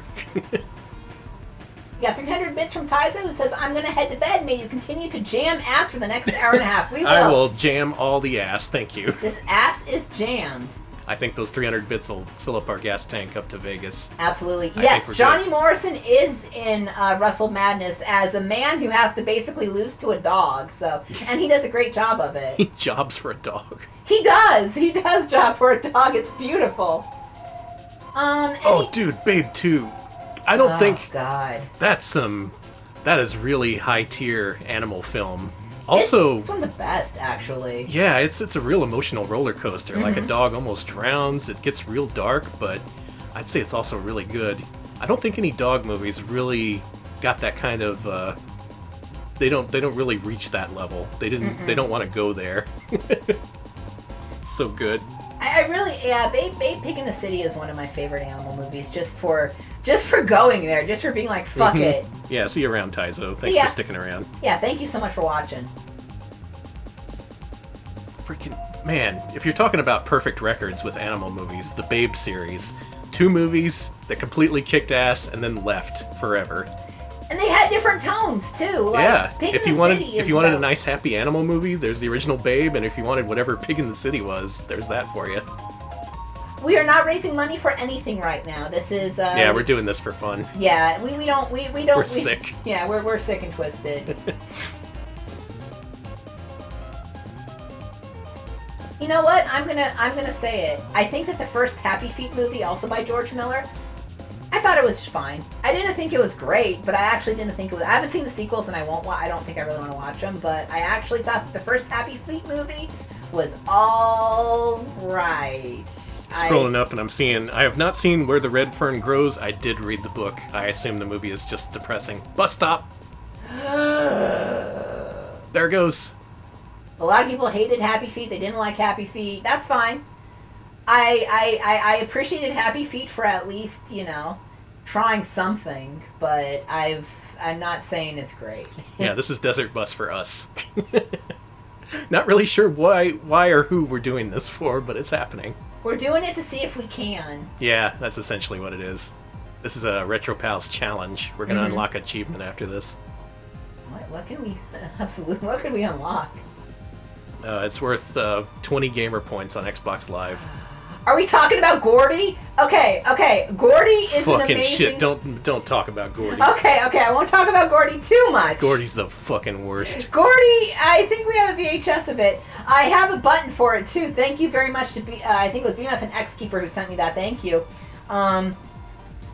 Gordy was a Green Acres movie that got into development hell for like 30 years or 25, 30 years and turned into a weird Babe knockoff. Do we got Gordy fans in here? That seems really unlikely. Oh, well, it's Mara. Mara's a Gordy fan. Fair enough. Mara is a Gordy... okay, Magambo is a Gordy stan too. Okay, I'm glad. Did you know people who were in Green Acres were still alive as of a few days ago? Like, one of the stars of the show recently died, and I was like, man, people from that show are still alive? Amazing. Holy shit. It was like the Mr. Haney or someone. Cousin Ted. I don't fucking know. Cousin, dude. Green Acres was a Petticoat Junction spinoff, yeah? Yeah. Jesus Christ, everything's a spinoff. Oh yeah, they got tag team to make a theme song for Gordy. Pig Power in the House. Excellent. It's funny, if you watch Gordy, it really does seem like 5 different movies like sewn together, and it's really bad. It's about a pig who saves a child's life, also he can talk, and so he becomes a mascot, and he not only becomes a mascot, he creates his own brand, and with that brand he's able to save his family, but also there's a country music singing, and 2018 Benji, we gotta get in on this. Oh shit. Where could they take it after the last one we saw? Benji is legitimately risk-taking in the world of dog movies, and it kind of blows my mind that I can be completely serious when I say that. It is. Like, oh, also I want to shout out Beverly Hills Chihuahua 2, which is the best of the... It is so much better than the first Beverly Hills Chihuahua. It's wild. They take the film, and they take the original concept, and they're like, you know what? Well, let's do something with this. Yeah, let's lean into it instead of just being like, oh, should we make a dog movie, or is it just some stupid family movie? The first one... It was just alright. The second one, that's when they really dialed things up. They were like, you know what? If we're going to do a thing in which we kind of, I don't know how else to put it, racialize the Chihuahuas as being, of a Hispanic and Latino heritage, let's dig into that. Let's not do this real facile bullshit. Let's it's talk nice. about... It has an actual purpose and niche, and God bless him for it. Mm-hmm. Blumhouse movie, so he's probably a ghost orphan. I want to see that. I want to see that happen. Also, you're a liar. You're totally watching this stream right now. You said you wouldn't watch a minute of this.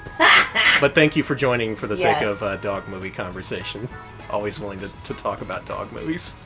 The Addams Family Whoop. Alright, best credits song?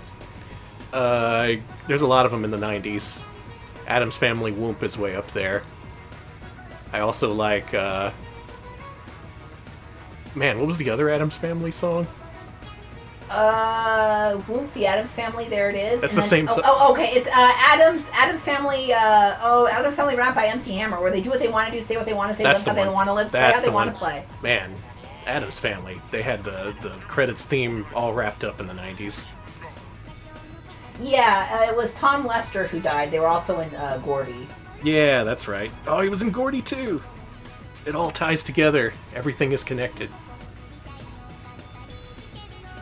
Adam's Groove, that's the name of it. Thank you. I actually did not know that. Thank you.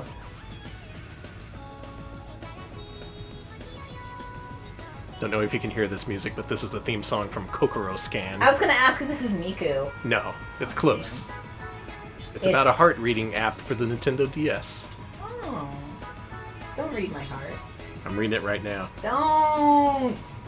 This is a good song. I do have a favorite YouTube poop. Is Yes. It's your favorite? Is it okay, Danny? What's yours? Can I guess yours? Yes. Hank of the Hill. Yes, that is mine. I love Hank of the Hill so much. I quote it all the time. I don't think I've shown you any of my favorites. I'm too ashamed. There's a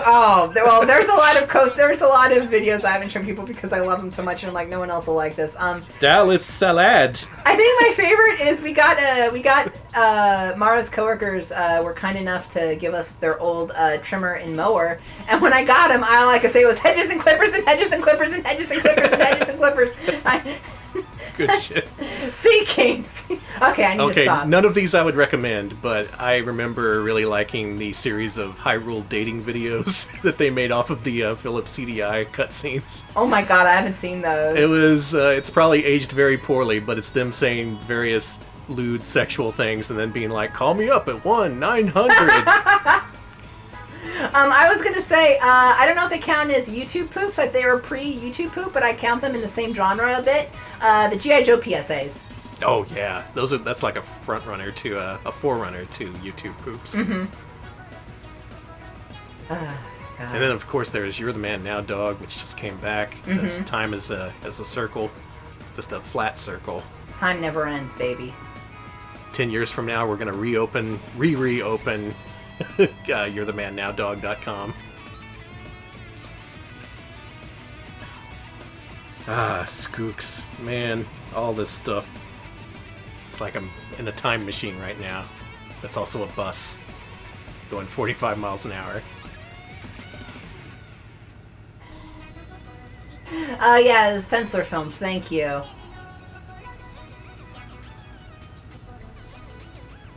I'm just... I'm sitting here reeling in the nostalgia here of really terrible early internet videos. You know what, my favorite... I'm glad that my favorite You're the Man Now dog came back, which was the Captain Jean-Luc Picard of the USS Enterprise, and then it just repeats that over and over and over for hours. Give him the stick. Don't give him the stick. It's so good. God bless you. Let's make a YouTube poop of Desert Bus. Wait, there's nothing there. Okay, Blab, I have not heard of Wizard of Paws, but that's apparently a Harry Potter knockoff with dogs. Danny. Wait a minute. That sounds a lot like something we saw on Amazon Prime. That's Star Paws, and that was entirely different. You're right. Star Paws is the worst dog movie I've ever seen in my life. Don't watch Star Paws. Wizard of Paws, don't know. I'm reserving judgment. Cool Coyote, I have not seen the 80s PSAs from the cast of Cats. Book Splat repeated for 8 hours. There you go. That's our YouTube poop. I know Silver Gunner did a remix of Desert Bus. It's an 8-hour video, and 7 hours in, it plays the Flintstones theme. Oh my god, that is so fucking It couldn't be anything else. Okay. Oh, Tom and Jerry, Wizard of Oz. We saw Tom and Jerry at the Willy Wonka's Chocolate Factory. Oh, we did watch that. That was, oh my god, that was fucking awful. That was horrible. We just kind of sat there. It was like watching a train crash in real time, or a bus. We just kind of, I remember just being, I don't know how else to describe it other than stupefied by the animation. I was stupefied. I felt stupider afterwards. Stop all the downloading. Oh, I did not know there was a Verse Tracks version of A Talking Cat you can watch. Cool. Ooh, it's hitting the mainstream. I love A Talking Cat is one of my favorite bad animal movies. People got to know about David Decatur, a.k.a. Nancy whoever. David Decatur is a guy who is a Roger Corman apprentice who went from directing, I don't know what else to call it other than twink bait. Yes. Like, late night films for Logo, they couldn't acknowledge they were gay films, but they were mostly just close-ups of twinks writhing, but yeah. they were straight. Alex is not exaggerating. I'm not! If you dig into the world of movies directed by David Decatur, creator of A Talking Cat and a few other animal movies, there's several movies that use the exact same set from A Talking Cat, that big house with the weird furniture. Only instead of cats, it's full of shirtless twinks. There's no other way to put it. They're all just in vaguely almost sexual situations, but not even enough to be rated R. It was just kind of like, oh, why don't you join me in the pool? But the thing is, there was always women for them to be attracted to, even though it was mostly, it was hot guy bait. It was just the hot models barely acting and writhing around. I gotta emphasize, it sounds like we're exaggerating, but if you watch just 5 minutes of one of these movies, that's exactly what it is. Yes, there are shirtless twinks in A Talking Cat. Yes, there well. are. I think they're from this other movie too. Yeah. But it's legit and artistic signature, I suppose. I mean, I don't know if it was a porn set, but it was the same set that the dude used for his not porn kind of. Not even. I want to call him softcore because they never even simulate sex in those films. Yeah. It's just beefcake shots of hunky guys. Sturlock, this is the Technic Beat soundtrack. I believe this is the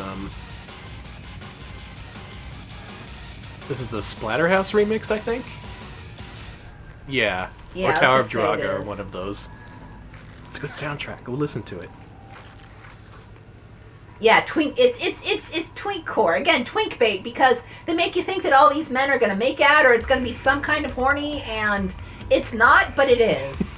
Which drives you nuts because you want to be like, this is just a horny film, and it's not. I'm so glad people remember the many scenes in Talking Cat and many of those movies where twinks take their shirts off, and I have to tell you, no, that wasn't an accident. That is a thing that's in all of that dude's movies. And usually there's a lot of close-ups of the twinks writhing, reused footage, a lot of what they do is they take footage and then they like zoom in on their crotch or whatever. Something like maybe 30% of the movies that he makes, there's just filler. It's just shots of scenery, zooming in and out on the same piece of scenery, running the footage back.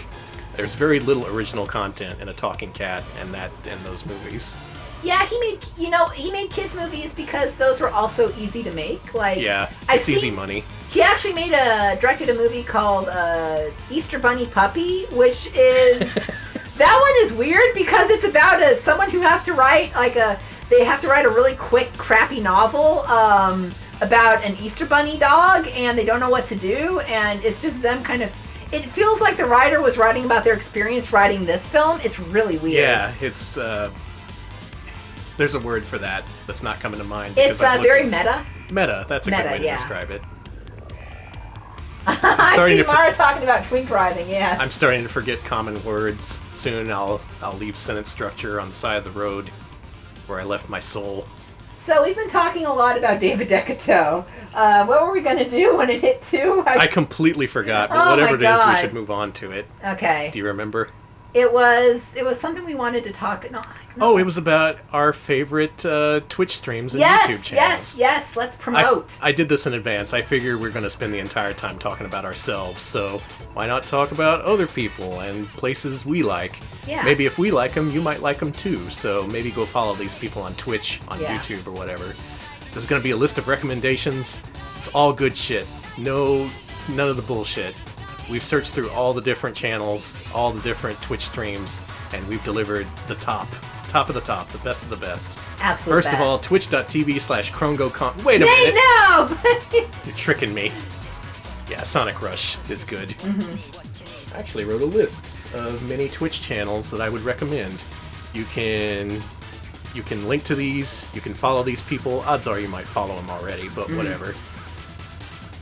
Yeah, we're gonna recommend Ninja, even though he's on Mixer now. Does anyone watch Ninja anymore? Did they ever? I mean, someone's gotta watch something. No, I'm not shit talking. I'm talking. This is nothing but good people, nothing but good stuff. And we're starting off. Paul SSSS actually steals the first entry on my list. Thank you. The first suggestion I would make if you enjoy this kind of retro stuff on Twitch is twitch.tv/LordBBH. He's been in here in chat and might be here now, but he is honestly one of my favorite streams here on Twitch. Oh no, that guy sucks. BBH, I actually knew in real life long before Twitch was a thing, and we both did kind of like real life versions of our shtick that we do here on Twitch in real life. We would meet up and he would play Crime City and I would play like some fucking game no one's ever heard of. Yeah. It was just a good time. And I like that we both kind of took the same direction in bringing what we were interested in and just kind of showing it off on Twitch in a similar way. What we do on Twitch is really an extension of SGE, an apartment expo I used to host every so often. Oh, yeah. People would come there and show off all their favorite weird games, and I'm really glad Twitch exists because I get a lot of the same vibe from that, from people who do that.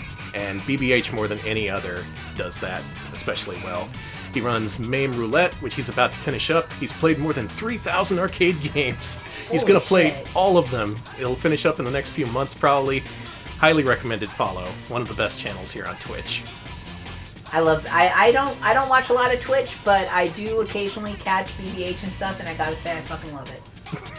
Yes, he did literally refuse to leave the apartment until he saw the end of Citizen X. I remember that. So oh long before God. we showed it off here on Twitch to everyone's befuddlement, he saw it long before he did, before anyone else did. A true OG if there ever was one. Next up, this is another one y'all likely follow already, Macaw45. He doesn't need my promotion. He's hit the big time. He gets like 500 viewers every time, but his is the channel where I've seen more games than anyone else. More games that I've never heard of. Games for obscure PC platforms, for Japanese PCs, for just like games in Hebrew, games from Arabic regions, just all over the world. Places, a lot of channels tend to focus on US or Japanese developed games, but he goes all over the place. And you end up seeing nightmarish stuff in addition to things you'll never ever forget. Yeah, I don't watch a lot of Twitch, but I do love catching Macaw. I love when I'll do editing or work in Danny's room and I'll have Macaw, and it's fucking awesome every time. I do like when his stuff is on. Just a really fun watch. And yeah, he doesn't tend to archive his streams, so it's really, you gotta watch it when it's new kind of thing. Japanese children's LCD computer games. He streams physical board games. Like, there was a Japanese Climb the Tower ninja game that involved, like, flicking switches on a little board game. He webcammed that shit. Holy shit. Just all sorts of weird shit you never see anywhere else. People love to watch VODs. That's why I make so many of them. Another recent favorite. This guy only started streaming over the last few months. That is our buddy Dino Please. That's spelled DNOPLS. He streams every Monday, Wednesday, and Friday, and he has a really canny nose for good games that make for good streaming games. He's just able to make them interesting throughout. One thing I didn't think would be possible, he streamed the Final Fantasy Legend games all week, 1 week on Twitch. And we don't touch RPGs, because we get real boring real quick. But he made it fascinating throughout the entire trilogy, and that takes a lot. Dino is very entertaining, and one of my recent favorites. Yeah, that's a streamer that I actually really like catching whenever he's on in Danny's room, because Dino's Dino's a really good showman. He's a hype man. He gets you hyped for these stupid games that he plays, even if they're bad. And often he's really good at them and is able to show them off in interesting ways. That's key to a good Twitch stream, I think. Unlike streaming 7 hours of a bus. Oh my god, we are almost on hour 7. Jesus, 8! Another recent favorite for me is our buddy Dot Level. That's DOT_LVL. They're doing a similar thing we did with Sega CD. They're streaming through the entire PC Engine library. Ooh. Not to finish everything, but boy, if you thought Sega CD was weird, TurboGrafx 16, PC Engine CD-ROM games are the strangest, and sometimes the least explored genre of games here on Twitch. You end up seeing like a really dramatic golf game with anime cutscenes. You see some pretty good play of legendary acts. I want to say Dot did a One Life playthrough recently. In any case, I like the games they play, and they do it well. Go follow Dot Level. That level's cool. Probably another guy who doesn't need my recommendation, Aquas. He's hit it pretty big. A lot of people like old Aquas, the raging Canadian, I like to call him. He doesn't rage. He's pretty even-tempered. But in particular, I've watched him play Ghouls and Ghosts lately, and his level of skill combined with a really comprehensive tutorial video he posted on YouTube, I credit those with me being able to one-credit clear the game. I was nowhere near being able to clear it until I started watching him play, and that is like... Ghouls and Ghosts is like his easel, his paintbrush. He commands that game, and just by watching it, you will get better at Ghouls and Ghosts. I appreciate that, being able to learn a skill just from watching someone play a game over and over. That doesn't happen very often. Aquas is good people. Please follow him. Absolutely. About halfway through this list. Another guy I've watched lately is Pranzo, Prawnzo. He streams almost exclusively Zelda 1 and Castlevania, so if you don't like those games, you may not like his stream, but hell, I love him. I am all about Castlevania 1, and I've been intently watching to see if he gets sub 12 times. He's really good at it, and that's another case where I've learned more things about these games, and I've become better at Castlevania through watching him. He also has that awooing penalty, so do not awoo in his chat. You will be penalized. Really fun stuff, though. And I guess I should give some credit to Bad Game Hall of Fame, who has been here in this chat most of this time. They may have left by now, but that's fine. I don't expect you to watch all 8 hours. God, please no. Bad Game Hall of Fame, of course, focuses on the worst games ever made. They stream a whole ton of them, whole bunch of different ones. Even stuff that Cass is not really interested in, they'll give a real deep dive into it. Like, most recently it was Spyro, Enter the Dragonfly, I believe. A game that they really didn't like, but they dug deep to try and get to that ending just to prove how shit that game was completely. Yes, you do have to watch. I was only talking to Cass here. Yeah, Cass doesn't have to watch, the rest of you do, sorry. Everyone else is required to watch. Yeah, there's their name right there. Click on it. Give them a follow. Yeah. Why not? What do you got to lose? Another channel I would recommend is a fellow by the name of X Mortis. That is EX_MORTIS. Mortis is hilarious because a lot of people like to do raffles to, like, you tell them what to play and they tell you what they think about it. Mortis does it in an interesting way in that he takes clips from old EGM reviews or previews that often sound completely off the wall and make it sound like they don't even know what they're talking about. And he's like, name the game they're talking about. And if you get that right, you get to choose which game he plays. Holy shit, that's a good gimmick. And having read through a whole bunch of completely nonsensical EGMs in my youth, I don't participate because that would be cheating. But everyone else has a good time with it, and I think it's fun. Mortis also has a GamePro style rating system for the games he plays. So, like, he took a cartoon version of his head and put it in those GamePro rating scales with the different colors. All sorts of wacky shit that I wish I could have put into my stream, but now it'll seem like I'm ripping him off. So he gets this one. Oh, that's so good. Mortis is good stuff. Finishing up this list with some maybe more expected recommendations. Nothing too underground here. Super Great Friend is here on Twitch, and he's actually streaming multiple times a week now. I've never said this before, but one of my major inspirations to start streaming is because he stopped streaming. He used to do a weekly stream. That was my favorite thing to watch. He played 3DO, CDI games, and then suddenly stopped. Nothing. Absolutely nothing for years at a time. And I wanted to start things up and fill a similar niche. Well, he started back up again, and now he's our competition, streaming exactly in our time slot every single time. So thanks a fucking lot. Oh, but I'm also a big Super Great Friend fan. Yeah, he is really good at commentary. He's good at Let's Plays. He plays good games. Like, the first few games he Let's Played were Illbleed and D2, just to give you some idea of his area of coverage. Always a pleasure to listen to. Always good stuff. Mm-hmm. Finishing things up here, just a couple more. Chubo. You know who Chubo is. CHUBOH.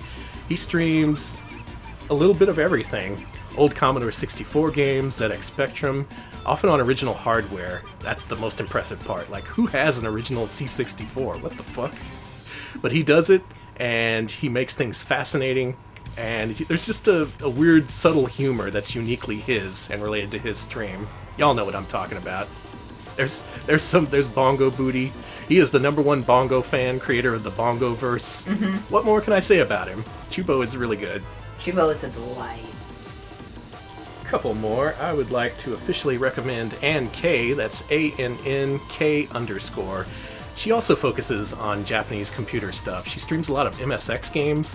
What I like is she really engages with them. Like, she doesn't just play each game for a couple minutes and say, this sucks, like I would do. Yeah. She gets into them. She streamed all the way through, what was that one game called? The one that had a character named Cronenberg. And that's the kind of game it was. Oh! It's not Dead of the Brain. It's...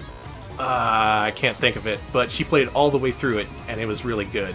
She's also played all the way through SD Snatcher, stuff like that. Just a really fun streamer to listen to. And yes, oh shucks. Yes.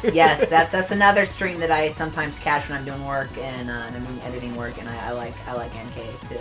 And I do like the way that you're right that she actually does really do engage with those games. Mm-hmm. And I like shit like that. Yeah, it's all about how you show off these games and having a good personality, and I think all these people really fit the bill there. Mm-hmm. She also has a Twitch Points award that if you redeem it, she will pet a cat. Assuming that old Smudge is next to her. Smudge? It's a smooshy faced cat. It's real cute. I don't want to be wrong, but I think it's Smudge. It's one of those. One of those, yeah. And I'll finish things off with the Kuso Grande master himself, Brosentia, BROSSENTIA. Go follow Brosentia right now. Holy shit. When he's streaming solo, he's pretty good. I really like his solo streams where he digs deep into these games that he likes, but man, you can't compare with the thing that he's created called Kuso Grande. Yes. This is an event where multiple hundreds of people here on Twitch gather to compete in the worst games I've ever seen in my life. It's a blind battle. You get assigned into groups, and you might end up with a terrible C64 game, a computer game no one's ever heard of, some Japanese console game that's unplayable, a lot of PC Engine stuff, a lot of bizarre Mega Drive, and other things. It's all over the place. It's always a wacky time. Good commentary. Always a good time watching Kuso Grande. It's 9! 1, 2, 3. 9 honks! We did it, and with that, my list is complete, and we have exactly 1 hour left on this trip. Holy shit. Weird. You want to hand things over? I am. Or are you in the zone? I am in the zone, but I also want to read off my favorite. Okay. Actually, you know what I'm going to do? I can do my favorite Twitch streamers off the top of my head. Again, I don't watch a lot of Twitch. It's not because I'm like, oh, Twitch is bad. It's just because, I don't know, I prefer YouTube videos and I don't watch a lot of live TV in general or live stuff in general. I don't either. Like, I completely fell off cable TV and network shows. I watch nothing but Twitch and YouTube now. Whether that means I'm an artless freak or not, that's your opinion, but that's the way I live my life. You're an artless freak. So am I, though. So, there are, however, a few Twitch streamers who I do try to catch. One is friend of the show, Trough of Luxury. Whenever Trough of Luxury has a gimmick to their streams, they rarely stream, but they play the game of life, and they directly involve you in it. There's so many Game of Life games, dude. Jinsei game, as they call it in Japan. Real quick, thank you to Jill Katz for the 100 bits. Jill says, just realized I hadn't paid my... I can't see it because I can't. Haven't paid my fare, even though I've been here the whole time. Thank you. Thank you. We Sorry, appreciate it. I can't move my hands off the controller, so I can't scroll. Apologies. Yeah, you can't mess up now. No, I can't. I also really like Misty, whenever Misty streams. That's MS_TEA. Misty has been streaming Laserdisc games. I really love watching that. I think they were streaming development of their Lunar stuff, right? Earlier I missed that, yeah. They've also streamed just really laid-back, calming PC games. I can't think of the one they've been playing recently, but man, I've had a good time just leaving that on and watching it.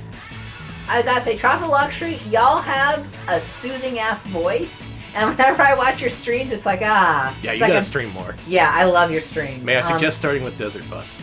Danny actually named all the other streamers who I will watch, so, BMF gives us 500 bits and asks if we could turn around because they forgot their toothbrush. Absolutely God not. damn it, Get you out should of have thought of here. that before. Alright, we'll turn around. Okay, now I think I'm going to hand it over because I do have a list of YouTube people I watch because guess what? I may not be as interested in retro games as Danny, but I sure do love theme parks, so Get ready for Alex's theme park YouTuber recommendation. I'm about to go theme park crazy. Also adding to the list of people I want to berate into streaming more, BMF, get back on the stream train. I really enjoyed your streams. Stream more, I will host you.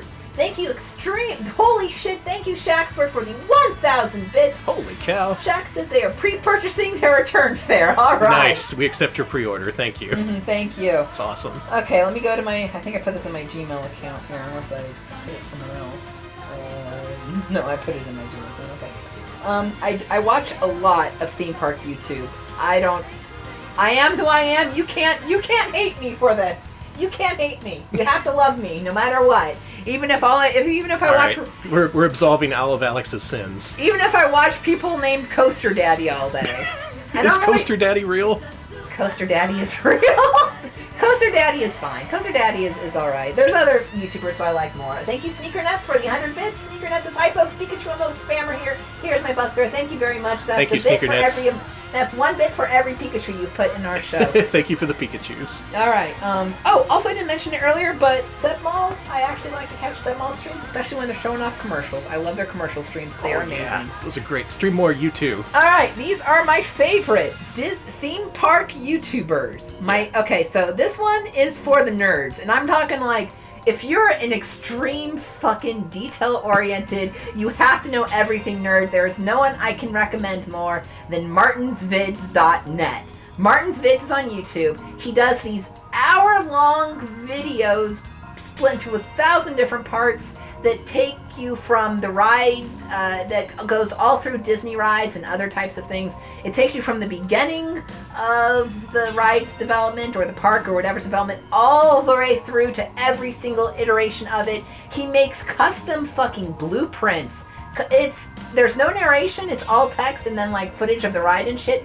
It's bonkers. This man has been filming like Walt Disney World stuff for years. He's actually from the UK, but he is the most knowledgeable person on Epcot I've ever seen. Dude is just intense detail. So if you're very detail oriented like me, I cannot recommend Martin's Vids enough. It's wild. That sounds cool. I actually really like his stuff. Are you going to recommend Defunct Land? Yes, that's actually in my third here. But these aren't in any order. But Go ahead. I love Defunct Land. Defunct Land I really like because Defunct Land is like, you can show it to your non-theme park friends and they will like it too, and you won't feel as embarrassed for being really It's very entertaining. He does, he's really improved in his narration, and there's actual good jokes in there. Yeah, he actually works a lot with Rob Plays, who's on one of my records, who I'll go into him in a second. But Defunctland is one of my absolute... Yeah, I actually cried a lot during Defunctland's Jim Henson series. It's really beautiful. His stuff is good. He is one of the best... he's one of the best YouTuber, like, documentary guys out there right now. It's just him and, like, a couple other people. We did get a resub here. Thank you so much from I Asked. I Asked says, where did this baby come from and why does it look like Danny? Uh-oh. Am I the dad of the large baby going You around are the on large Twitch? baby. At Twitter? But yeah, Defunctland is one of the he is one of the best Disney, if not the best Disney YouTubers out there. I really, really like Defunctland a lot, and yeah, he's also one of the few Disney YouTubers who will bring up the fact that Walt Disney kind of sucked. It's actually really nice. Yeah, he doesn't try to astroturf, being all like, well, Disney's great. He's very much a straight shooter with that stuff. And I'm sorry I made everyone think about the large baby. DJ, the nerd YouTuber I was, theme park I was talking about was Martin's Vids, or Martin Vids. Check him out. I love Martin Vids. But yes, Defunctland is great because you can show it to your non-theme park nerd friends and loved ones like Danny or Mara, and you won't feel like super embarrassed. I also really like someone he collaborates with a lot called Rob Plays. Rob Plays I love because this dude, once a week, puts out the most bonkers, extremely well-researched video, and with these amazing production values. How the fuck does he do it? I don't know. Like the last one he did, he actually did one I haven't watched yet, all about Radio Disney versus Radio Oz, which I'm really looking forward to.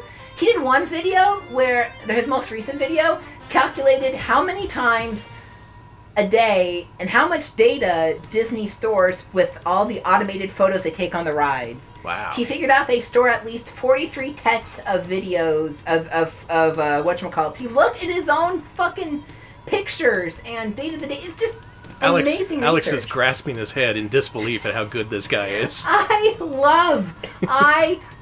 love Raw Plays because it's well produced, really well written. He's actually real fun and clever. The subject matter is usually really niche, but really interesting. He did a really good one about how Disney does mosquito control at Walt Disney World, which it doesn't sound interesting, but when you think about that. It's on a swamp. It's an entire swamp, so they have to do a lot of that shit, especially when there's West Nile and Zika and shit like that. I don't want to get bit while I'm at Disneyland. No one does. I mean, no. What about that ride that was covered in bees? That wasn't at Disney, thank God. That is either for Fury 205 or one of the other many places like that. Also want to recommend another collaborator with Defunctland, Disney Dan. Disney Dan... That's me. That's you. Disney Dan is a delight. He can barely get through his videos without giggling the entire time, which I find charming. He does these really well researched. He does a lot of random stuff, but the video series he's most known for are his looks at the way costumes have developed at theme parks. And if you've ever wanted to know why those early Mickey Mouse costumes looked fucking horrifying, I kind of do. he talks about it. It's actually the reason they had those things cut out of their face was because Walt Disney forgot to fucking make Mickey Mouse costumes for the park. And so they took the costumes from the Disney on Ice, which had holes cut in them so the ice skaters could see, and brought them to the park. That explains it. I watched that video, The Wash. Yeah, it was all about that crazy party and then suddenly unions everywhere. It is, I gotta say, I love Defunctland for that. Real interesting stuff, even if it's not something I'm conventionally interested in. He makes it fascinating. And if you're interested in costuming at parks and really well done histories, I do recommend Disney Dan. I also really like Theme Park Stop. She does news stuff, but she gets really, really deep into the tech and things like that. She's very, very deep dives. I like her stuff too. If you're interested in the history of European theme parks, I can't recommend Expedition Theme Park enough. This dude does a lot of Defunctland style stuff. Not as super well researched, but he does like these deep dives into these parks and stuff like that. If you're interested at all in any of that kind of stuff, I do recommend Expedition Theme Park. In the same vein, if you're interested in more documentaries about American theme parks, I really recommend Yesterworld. They're another really, really, really talented streamer. They go into really big deep dives on rides as well. And I've seen some Yesterworld shout-outs here in chat. We got some fans here. And last but not least, I want to recommend, and this is harder to recommend because it's all over the place, Rob plays Defunctland, Disneyland, Theme Park Stop, and I think Yesterworld and a couple other people from the theme park tube scene is what they call themselves. They made a channel called Themed Alternative, and it is kind of every single crazy idea these folks have had, they're just thrown at the wall. My favorite thing he does is he does these MST3K style videos where they will go to an old Walt Disney World special and just fucking dunk on it the entire time. It's Disney Dan and Nate Beagle. I apologize if I'm mispronouncing his last name, who's a puppeteer. Bagel. Yeah, he is really, really, really good. I really actually recommend Themed Alternative if you're just looking for anything. I think he actually did an ASMR video where it was a live stream where he just, Kevin, the guy who does Defunctland, just read out of a Disney theme park guide and kind of was like, it was audience participation, so he's like, all right, which ride do you want to go do first? It was really, really, really well done. Just fucking well done stuff. I'm sorry, I'm dying at Documentary. and same, I would watch that as well. And so yeah, I do recommend Themed Alternative if you're dying for just random content. He has a D&D thing he's doing, except it's all about theme parks, and oh my god, it's just a lot. Finally, a bigger nerd than me. Yes, it's just random stuff. I think that they did one of those like I want to say that was just Disney Dan at one point commissioned a bunch of future funk of different Disney songs and put that over like a nice weird background video. It's like 2 hours. I like when those people commission stuff and work as a group.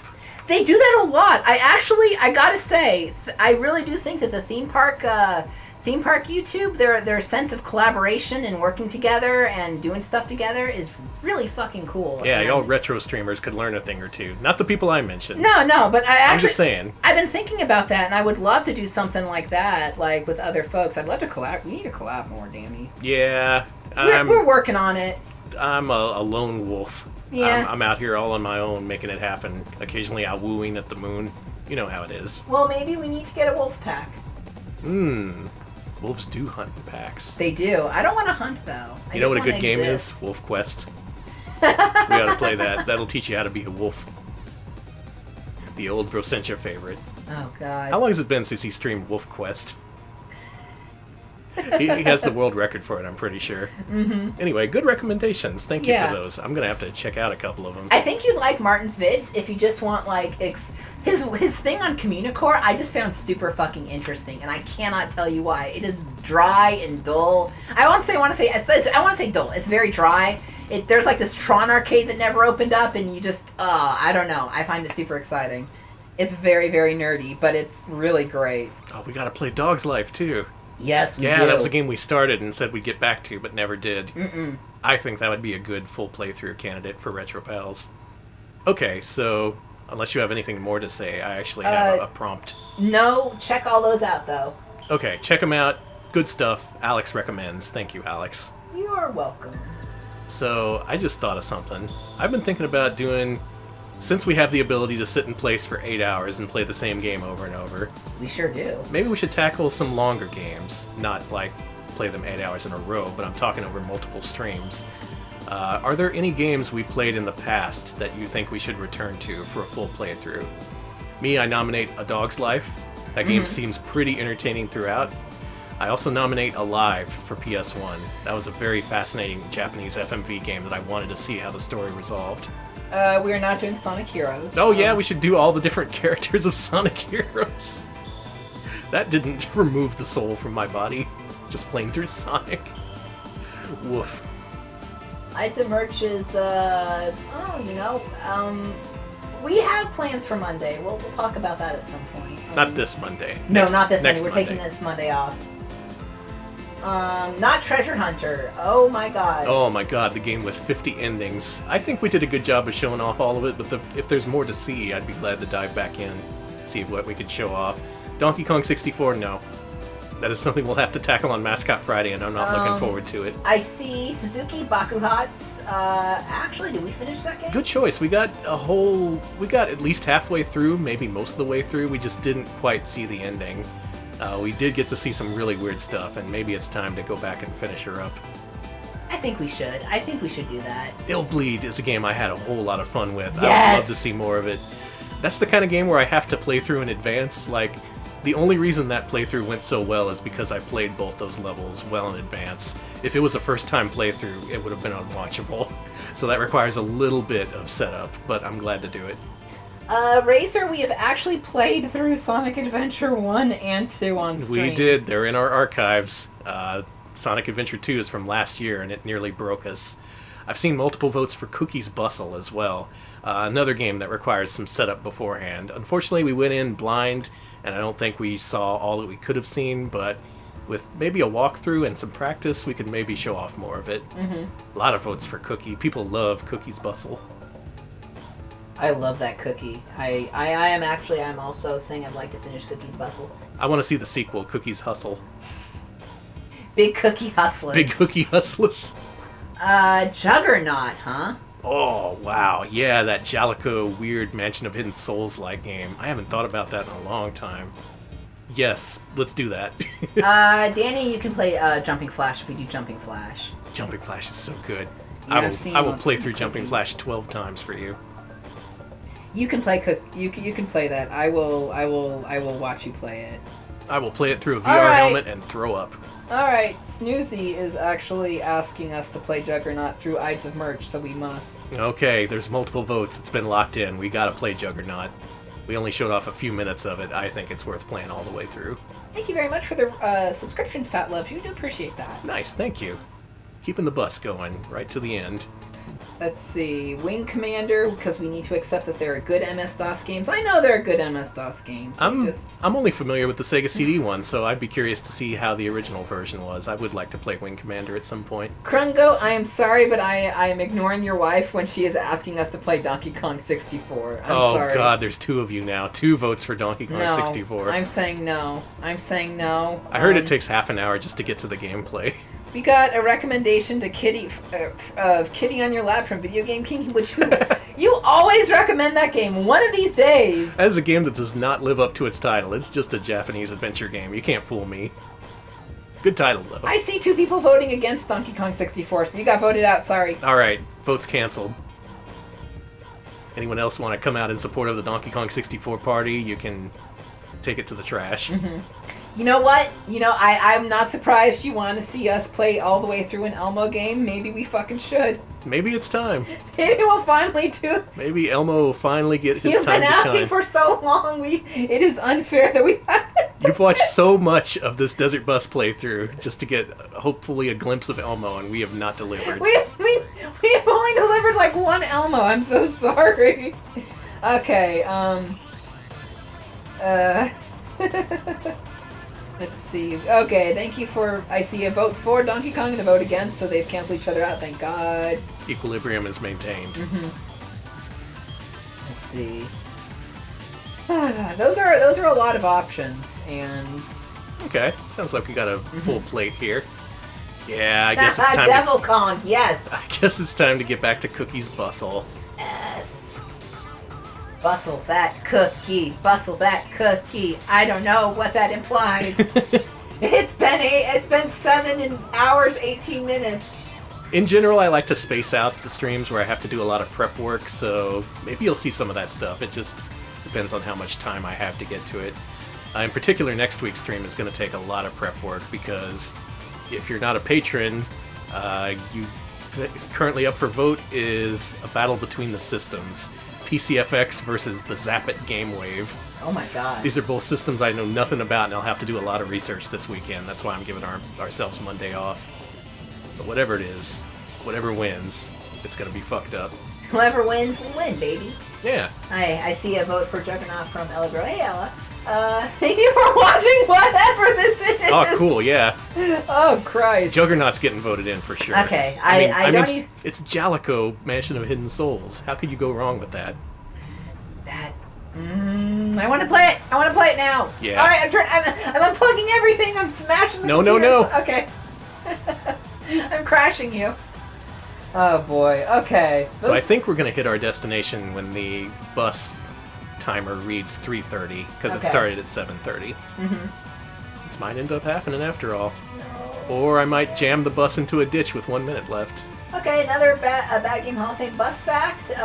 Before he was a film director, James Cameron was a bus driver, and after Avatar 2 finally comes out, perhaps he will return to one seat cake. Nice. Oh, man. I love those humble origins. That's cool. Oh, man. I didn't mention it, but Mara and I actually went to Alita Battle Angel had a... it had a live, not escape room, but an interactive experience, and we got free tickets to it, me and Danny was like, this seems like it sucks, you should go. and then I ended up watching the movie and loving it, so I was wrong. We went to the live experience. I ended up meeting a guy who was one of the like directors of something or other, and I talked to him about James Cameron, and yeah, it was kind of cool. We got to see a bunch of sets, and it was like an escape room, but like more of a big interactive experience, and that's my James Cameron story. Also, we got tickets to see Alita early, and we saw it and we liked it, and then we took Danny to see it, and he enjoyed it too. Yeah, I love Alita. Don't cry for me, Argentina. Well, there you go. That's the joke that sends everyone away. Sorry. My brain is mush right now. Oh, God. Shut Up and Jam Gaiden would be a good stream playthrough, by the way. I saw in the Frozen chat. I'd love to play that. Oh, yeah. Maybe we'll play it by the time they release the sequel. Oh, it's waking Okay, up. the reference got someone. Good. Okay. Yo, Electric Boogaloo, I still got my Arizona Green Tea Alita can, too. I got that from the fucking... that free escape room experience or whatever. Which was actually... I want to say... I think it was it was near where they filmed... Where Whatchamacallit Studios is. Oh, Robert Rodriguez's studio. I forget. It was actually in one of the studio sets. Scarlet Swordfish, you will see it eventually. Every time we pull out the CDI, I get a little bit further in Cyber City. I felt I made some progress last time, until I died. Troublemaker Studios, thank you so much, Electric Boogaloo. You know way more about Austin Studios than I do. There you go. Yeah. You talking about skateboarding games? I'd like to play a Tony Hawk. Perhaps a Tony Hawk 2. Good games. Splatterpop, I found the Alita movie to be a lot more, I don't say family friendly, but more Hollywood friendly than the manga for obvious reasons. There's some additions of fun stuff or whatever to mash stuff together, but it's fun if you want to see a fun big action movie about poor people being mad at rich people. I highly recommend it. Those are my favorite kind of movies, so I dug it. We could end up ranking some of the Tony Hawk games as platformers. I know the Thug games that you get off the board and you jump across rooftops and stuff. That's platforming. You can't argue there. I don't know why y'all are mentioning They Live, but that's one of my let's watch favorites. They Live on stream. I love They Live. Let's talk about the thematic elements and how it's scarily relevant to today's society. Legit. I actually really do like They Live. They Live is one of my favorites. It shows what they do to homeless people, and it's actually accurate and shitty. And then it turns out they all to be aliens. Okay, Goddamn aliens. Oh, it's always the aliens fucking things up, isn't it? Yeah, they live as a freaking documentary. Also, Idiocracy. There's another movie, a John Woo movie with Jean-Claude Van Damme that also goes into how shittily we actually treat the homeless, and I forget what it's called, but it was really good. Mara may know this if she's in chat. Alright, Ella mentions that John Carpenter just says that he just chills at his house and plays video games now. You know what? I hope he plays, Is he the one who's a big fan of Sonic games? God. I know one of the big directors was. I'm pretty sure it's him, actually. He's fascinated with the Sonic games. Hard Target, that was the movie I was thinking of. Not Follow That Bird, which is also good.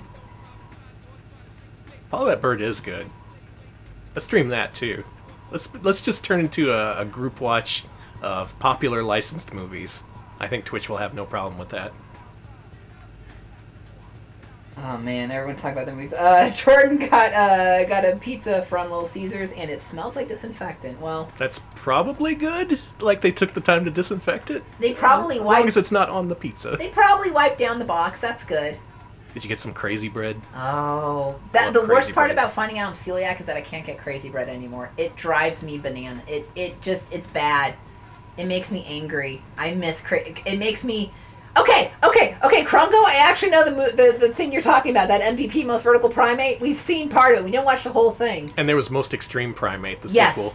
Yes, God. And then there was the one where Most Valuable Primate. That's the one where he's doing fucking God hockey. Yeah, I didn't actually really like those. The monkey action was fine, but it got. I prefer Dunstan Checks In. Dunstan was actually. It was kind of average. It was average, but I mean, monkey doing crime, you gotta love that. When animals do crimes in movies, I think it's fantastic. Mm-hmm. Call me what you will, but when animals do crimes, I think that is a positive. I think it is beautiful. I think it is a delight when the animals do crimes and steal things, and I think we need more of that. More animal crime films. I want a monkey to bust in now and steal the controller out of my hand, and then rip my face off. I was gonna say no. I don't want an angry ape anywhere near me. Apes will fuck you up. See you, Frappe. We are. Oh my God, we are 30 minutes away. My voice is cracking. I think I'm going to let you take over when the clock reads 3, so you got a few minutes here. Okay. Enjoy your time. Let me grab my headphones so I can actually listen to stuff. Oh, good luck at work, Frappe. Yeah, see ya.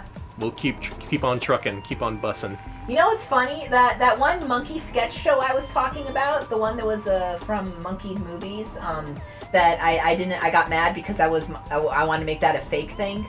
Apparently, the filming on that was really difficult because you couldn't look the monkeys in the eye, make different hand movements. It was one of those sets. Or they would just lose it. Yes, actually, yes. It was really difficult to film because they didn't. Sucks. Well, they didn't want any of the staff didn't want to get their faces ripped off, and monkeys aren't really, especially larger apes and things like that. They're not, Don't mess with them. Don't. It's not even worth it. Don't work with monkeys or children. Do not have chimps as your pets either. Don't have a monkey pet. They will eat you.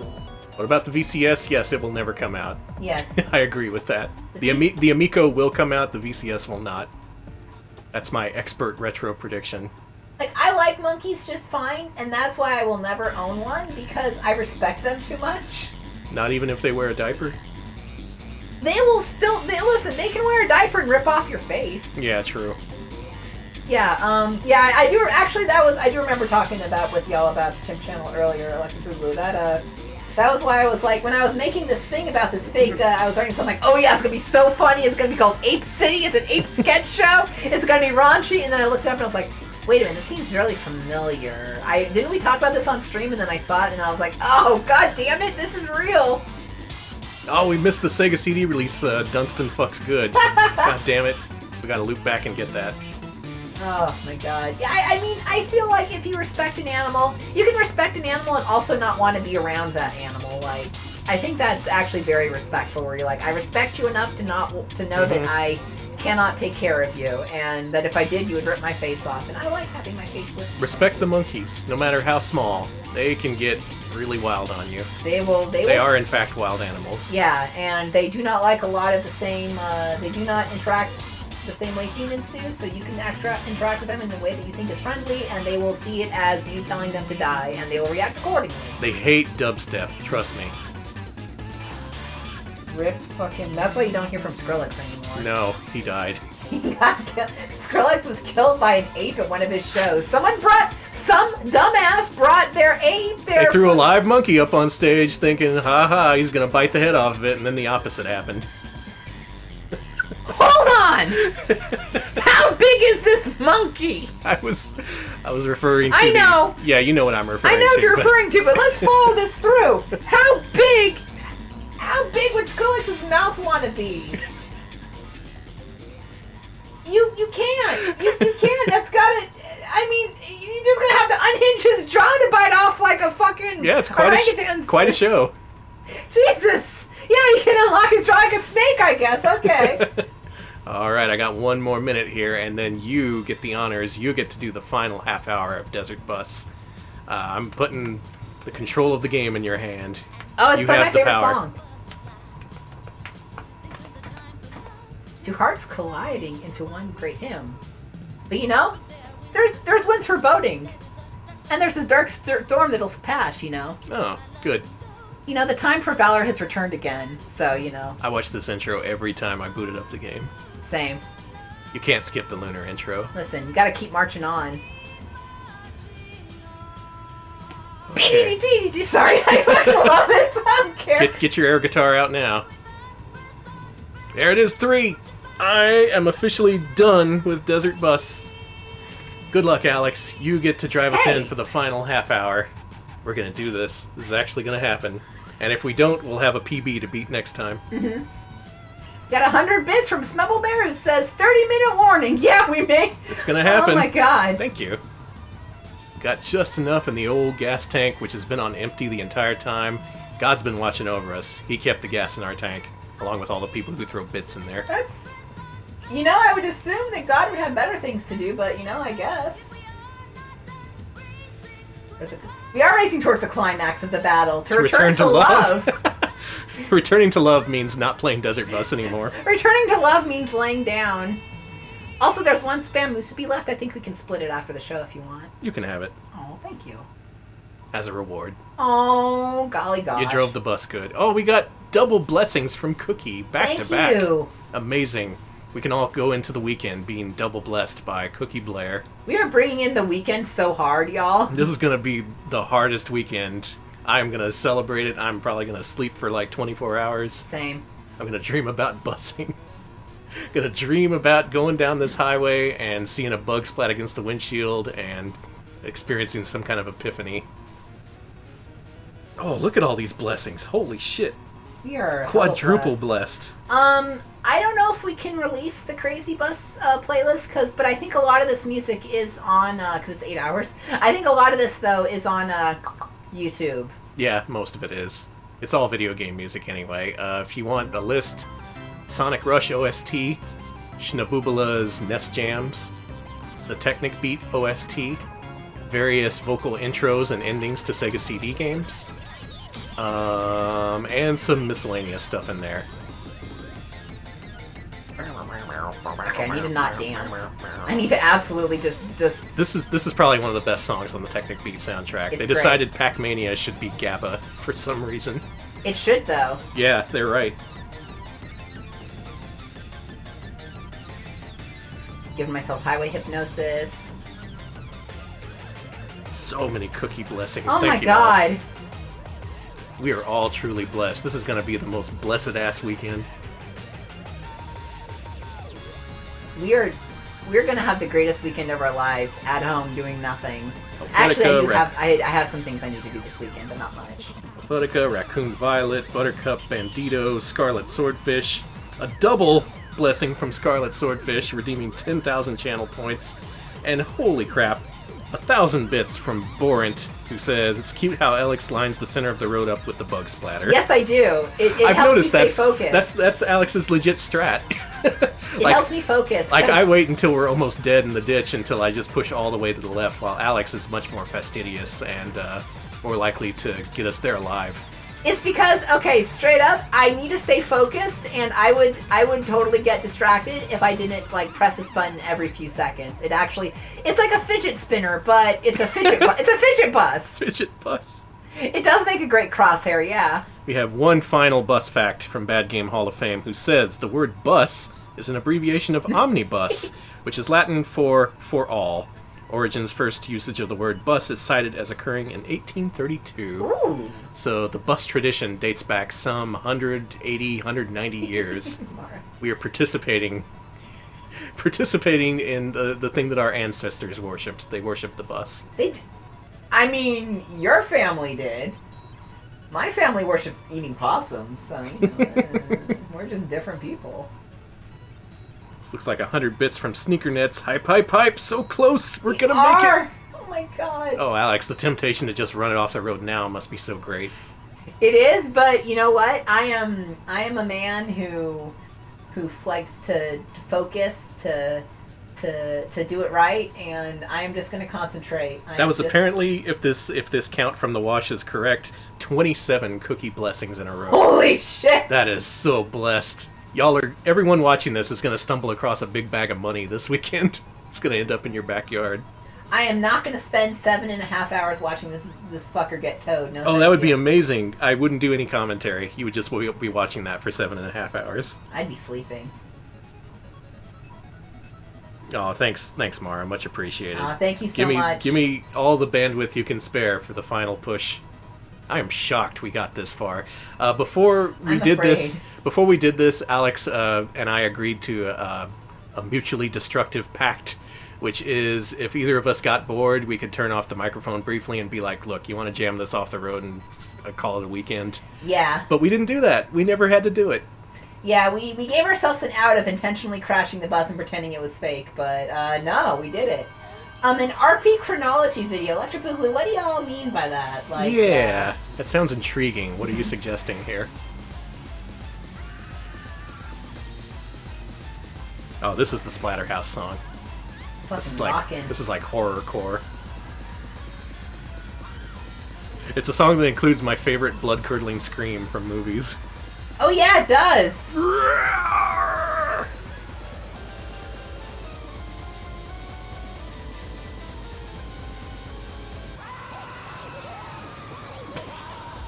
It's like 400 BPM with a bunch of screams. That is absolutely how I'm feeling. Yeah. How is it? Okay, I looked at the clock and I saw that 2 minutes had passed and it felt like 10, so I know that we're in the home stretch here.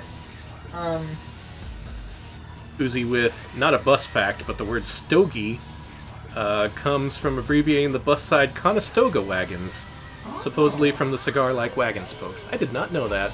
Stogie is a word that should be coming back into common use. I think it's a funny word. Yeah, Lord BBH, that totally is the Hellscaper sample. It uses the same sample library. Time to kill party people! Insert multiple overlapping blood-curdling screams. If I made music, it would be like this. We should call our vape stogies from now on, I agree. Ooh, yeah. The Stogie Store is what we'd call it. We'd be right next to like 5 other vape stores. We would be fucked. What same time? Ooh, how about we call it the Three Stogies? Like the Three Stooges. That would do great business 100 years ago. Uzi says E-stogies. E-stogies. They're talking about the PS Year 1 stuff. You know what? I don't know when we're going back to that. We've kind of... YouTube is... YouTube is in a strange place right now. Just to give you some idea, our channel manager mailed us a few days ago. Pretty sure this isn't under NDA or anything. They said like viewership is up because everyone's indoors, but they've run out of ads to show, so there's fewer ads to go around. So ironically, you're getting paid less for more views. To me, that just sounds like they invented a new reason not to pay our ass. Yeah. So. And. Not just that, but I want to majorly rework the way we do our chrono gaming stuff. Like, yeah. I've been looking at the way other people do it, thinking about ways to streamline it, and just make it more interesting in general. So if it comes back, it'll be in a reworked fashion and better than ever before. I just have to really think about it. Yeah, we do want to bring it back. We do want to get back on that horse. We just, and yeah, I do still get ads, but, it's just what we're told. We just, we're just whatever. I realized that the reason I started doing this is because we were being influenced by Crontendo, and the only reason we watched Crontendo to begin with is because it's big, long archives focusing on multiple releases. Why didn't we do that to begin with? Because shorter releases tend to get more views, and we were kind of going for viewership. But that's the reason. Now that we realize viewership on YouTube, it was entirely a YouTube reason, anymore. entirely fake. So if I come back, it'll be... I think our next big project will be November 1995 for PlayStation Year 1. The profiles we do will be shorter and punchier and full of more relevant information and just generally more watchable. Yeah, that's what I'm aiming for. And I'm looking to kind of make my editing a little snappier. Again, I've been I've been watching a lot of documentary theme park documentary styles on YouTube and trying to get my game better. I did have a big... If you notice the edited videos, the highlights are a little bit different now. That is because my old editing software just crapped out on me, and I've had to switch to Vegas. And I like Vegas, actually. But yeah, Alex had to relearn an entirely new video editing suite. I'm still working on relearning things. So if they're a little less edited, it's because, I'm not going to lie, I'm a little nervous with my editing now. But I think I'm getting back on the horse. I think Castle Shikigami... I did some more fun editing and stuff. That was some good stuff. Yeah, it's very different. It's very, very different from the old editing software I was using, so I'm just getting back on the horse. Premiere. It was Premiere. But yeah. Yeah, using Adobe Premiere until we just couldn't put up with it anymore. Yeah, a lot it of things crashed all happened. the goddamn time. Mm-hmm. And at one point, it would always desync everything, and so we just finally bit the bullet and switched. And so I'm getting I'm just working on learning that. I'm also same thing with I'm relearning some other editing software too. So I do appreciate y'all putting up. Glad to hear people liked our old format. I was pretty happy with the way that turned out. Starting with Mortal Kombat 3, I think we started to get really good. It started to be really what I was envisioning. And it can just change a little bit. I don't have to stick to the YouTube formula now, and I have to decide what that means now that I've decided, you know what, fuck that shit. I actually like that, because I've noticed a lot of YouTubers, other YouTubers that I watch, are very much like, they don't know what to do. They're just... Yeah, they stick to a format, they do what other people have done, and the truth is, what works one week on YouTube could be something they blacklist the next week. You have no way of knowing. Their algorithm's completely fucked up. Which is why I recommend sticking to Twitch, because their recommendations actually are stuff you might want to see. Yeah, we were talking about this the other day. Yeah, me and Alex were discussing this. Like, when I get recommended channels on Twitch, like, it can recommend stuff with like 8 or 9 viewers, but they're showing a game that I'm actually interested in. So hell yeah, I want to see that. Mm-hmm. YouTube, you never see the people who don't get the views. It's always just inviting you to spend more time with the big boys, the people who already don't need any help. Yeah, that's actually why I joked about Coaster Daddy, but that was actually, I finally got recommended like a theme park YouTuber who isn't like one of the big guys, and I was really excited. It's really hard to find smaller YouTube channels and discover them with the way their algorithm works. I was legit shocked with how Twitch recommended system works. I actually look at it every day now because it recommends stuff pretty often. Whereas I'm scared to watch some videos on YouTube because it can just be about a video game, and then all of a sudden my recommendations are full of Joe Rogan for some reason. Yeah, it's weird. What the fuck? It's the nice thing about theme park stuff is if you watch a lot of theme park stuff, they typically stick you with other roller coaster theme park stuff, but I've had bad luck watching video game stuff. I'll watch that and it'll get really weird, and that happens with some... It's weird. With some coaster folks, it'll be fine, and other coaster folks, it'll just be like, they'll be recommending me shit that I do not want to see, memes I do not want to see, and I'm not even mad. I'm just like, I don't want to see big name stuff. I want to see stuff I've not seen before, and all you're doing is recommending me the same 5 YouTubers. Mm-hmm. Like, I'll be watching one random theme park video, and it'll give me like 20 Defunctland recommendations, and I like Defunctland, but I've seen them. Please give me something different. Yeah, but to keep things positive, I just think Twitch is doing the absolute right thing, because recommended channels here are based on audience overlap, which is real simple, it works, and it pretty much does what you want it to do. If multiple people are watching the same streams, they probably have similar interests, and that just results in a better curated quality of stuff that you end up seeing.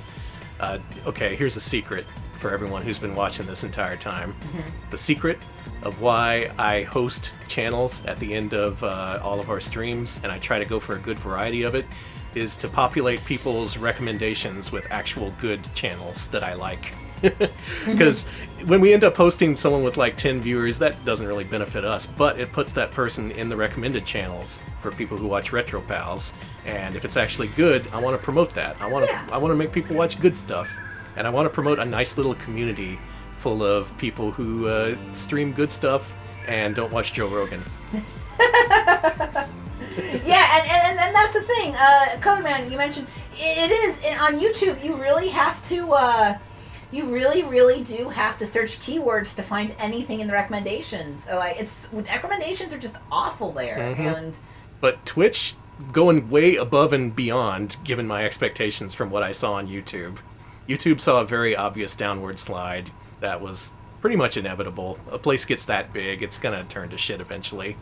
Twitch, I think it's still early enough where we can shape this into the kind of community we actually want, and is actually heading in a positive direction.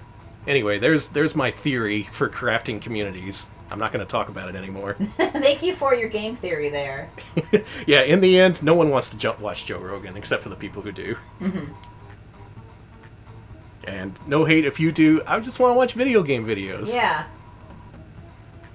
I don't want to be told what to think politically. Just give me the weird PC Engine games. Yeah, just give me someone talking about the block systems on a roller coaster. That's all I literally want. That's literally all I want in my life.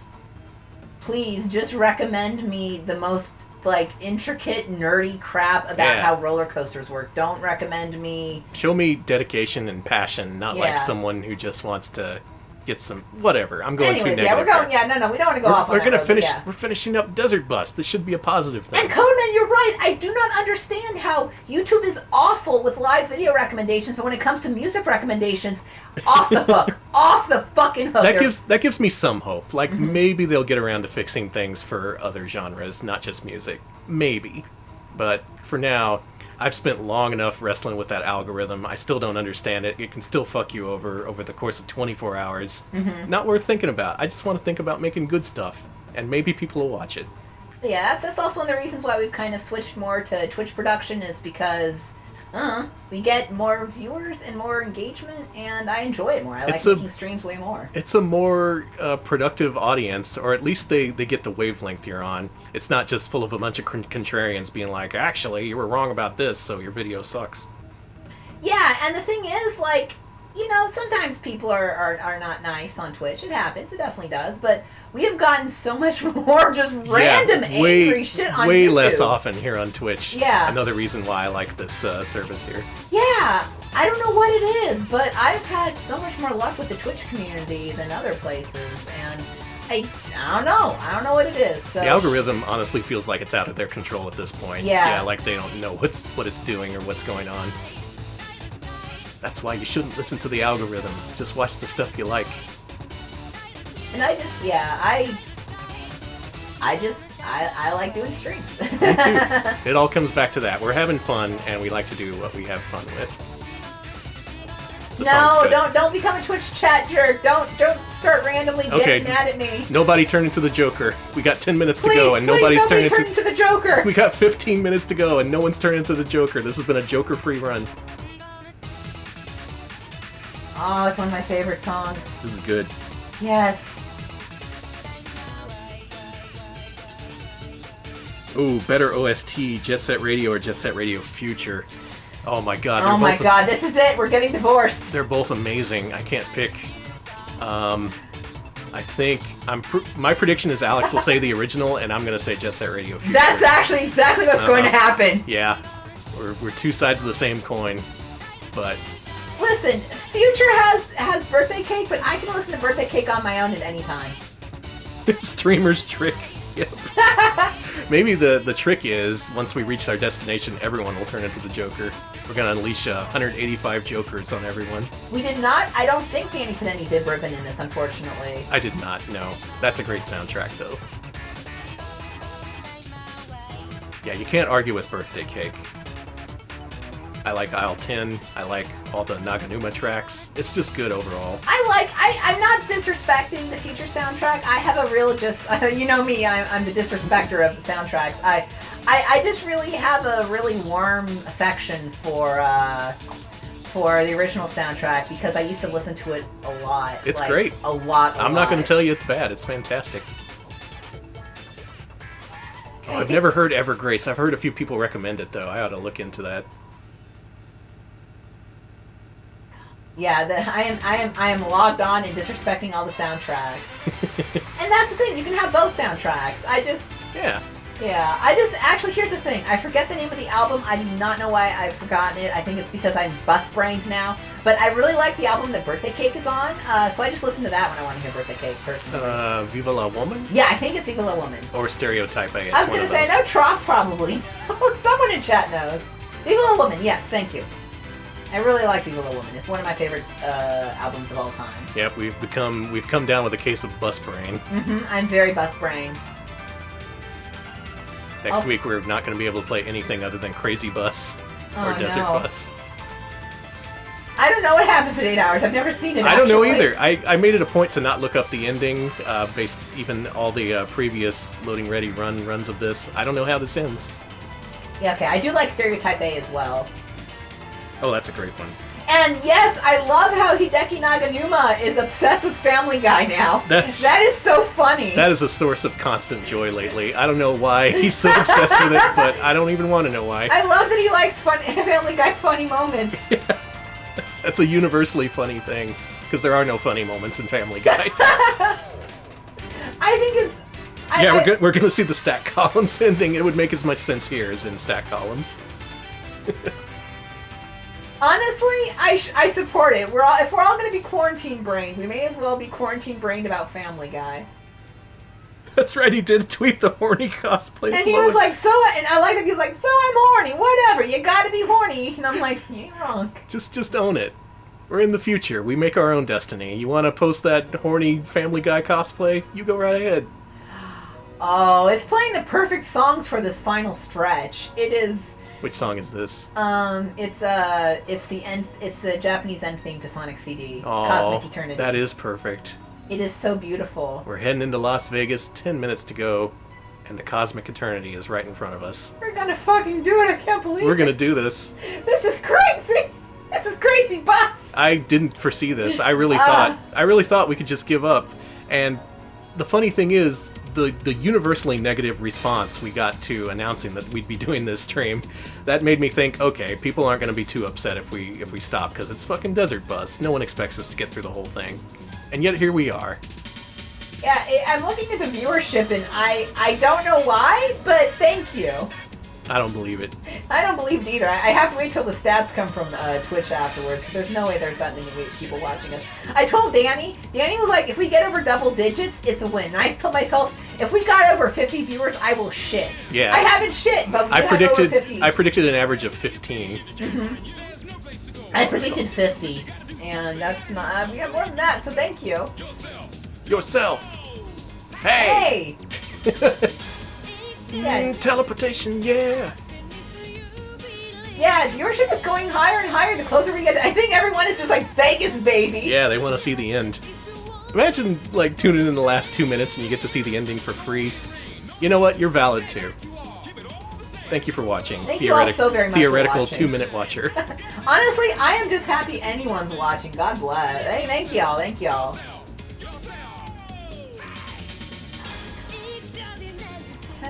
8 minutes left, baby. It's gonna happen.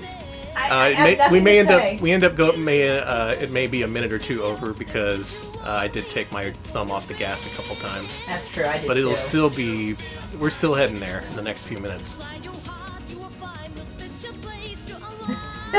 Yeah, we tweeted about it once, and it was like real early, so I... Oh right, I never made the follow-up tweet. Well, and people still found us anyway. enough people watched where I'm really happy with the results. I did not expect over 100, much less through the whole thing. What the hell?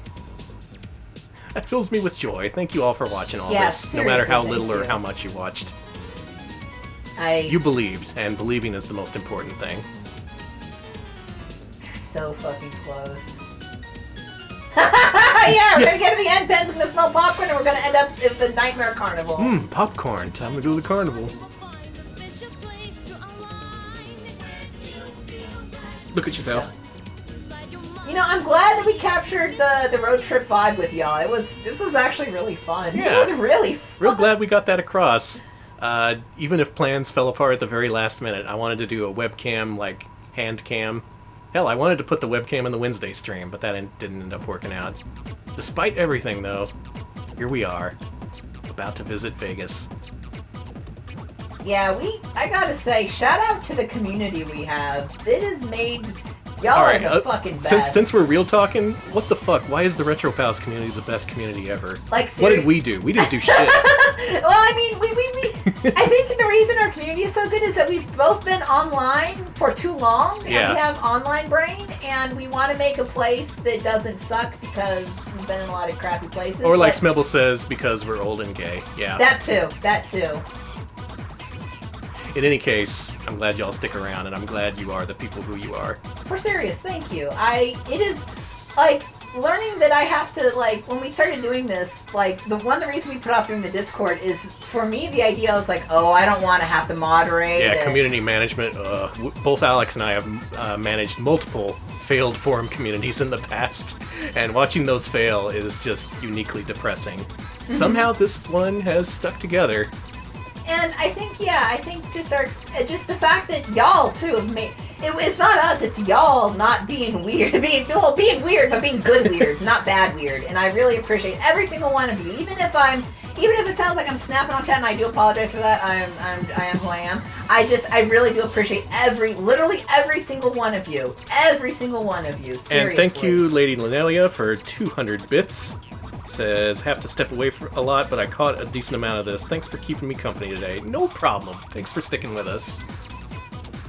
Yeah, Splatterpop really hits the nail on the head. The real surprising thing was that the community's so positive. Yeah. Like, all the communities I've been a part of in the past, there's always been, like, this certain batch of edgelords who ends up ruining everything. It's a subtle thing that eventually gets to be overwhelming, and eventually the community dissolves for a number of reasons, but... I don't know. It's the people and our experience. Some combination of that made it happen. And here we are 5 minutes from Vegas. I hope y'all are ready to spend all your money on the slot machines. I am, yeah, and you know what? I'm glad the chat and the VODs have been inspiring folks to join the thing. One of the reasons I kept the chat on the screen. One of the original reasons to do that was for folks who maybe can't, maybe they're not in the chat, maybe they're watching on their TV, wouldn't want to see the chat, and it turns out that was a really good idea because my other thing was I thought that if the chat was on screen, it would invite people to be less, like, knowing that that's going to be permanent, maybe they would be less assholes. I don't know if it's worked maybe or that not, worked. But yeah. Who knows? Thank you, BMF, for the 100 bits. Oh, I've known some of y'all for nearly 2 decades now, and it's seriously been an honor. Thanks for being awesome. BMF, another one of the original SGE crew, along with BBH, along with Alex here. Somehow, we remained in touch all these years later, and still having fun watching a bus barrel down the road at 45 miles an hour. Thank you. Yeah, I... Don't get that hot dog when we're in Vegas, Cool Coyote. No, I'm going to get a 12-foot long hot dog, and then we're all going to go to the circus.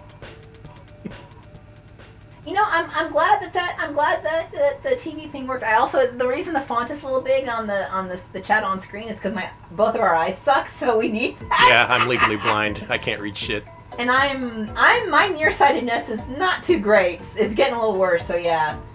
500 bits from Hook to No Shock, who says, to quote Michael Gein, who voiced the Ridge Racer announcer, "Okay, it's the last stretch. Keep it going." Or keep going, sorry, almost got it right. You're so close. Yeah, and I think it does provide a lot. Yeah. You know what? It's nice getting confirmation that my design choices I made were actually good. What if we did a repeat of Wednesday and cut the stream right before we got to the end? Hey, Danny. That would make everyone instantly abandon the community and say, "Fuck you, Danny." Yeah, there's gonna be 20 paste spins about us, and all of them very fair. Thank you to DJ for the 100 bits. Vegas, baby! Vegas, baby, we're almost there. Gonna put those 100 bits in the slot machine and win it big. Oh my god, we're so close. And I've been banned right at the end. Thank you, Jordan. Thank you to everyone banning my husband. Did the trip we took to QuakeCon mean nothing to you? Thanks for watching the show. I'm glad you like it. Thank you all so very much. You're so fucking close. It's gonna get there. Just a couple more minutes. I am not crashing. I refuse to crash. This is a test of my gamesman skills. I will finally prove something. Something to will who? be proven. I don't fucking know. This is very Pog. We're getting some last minute cookie blessings, a double blessing from Kraid. Thank you so much. We are gonna enter the weekend blessed as shit. You're so close. Come on, Vegas. I would also love to crash at the end and have the tow truck take us away, even though we're like 3 feet from Vegas. We just walk there.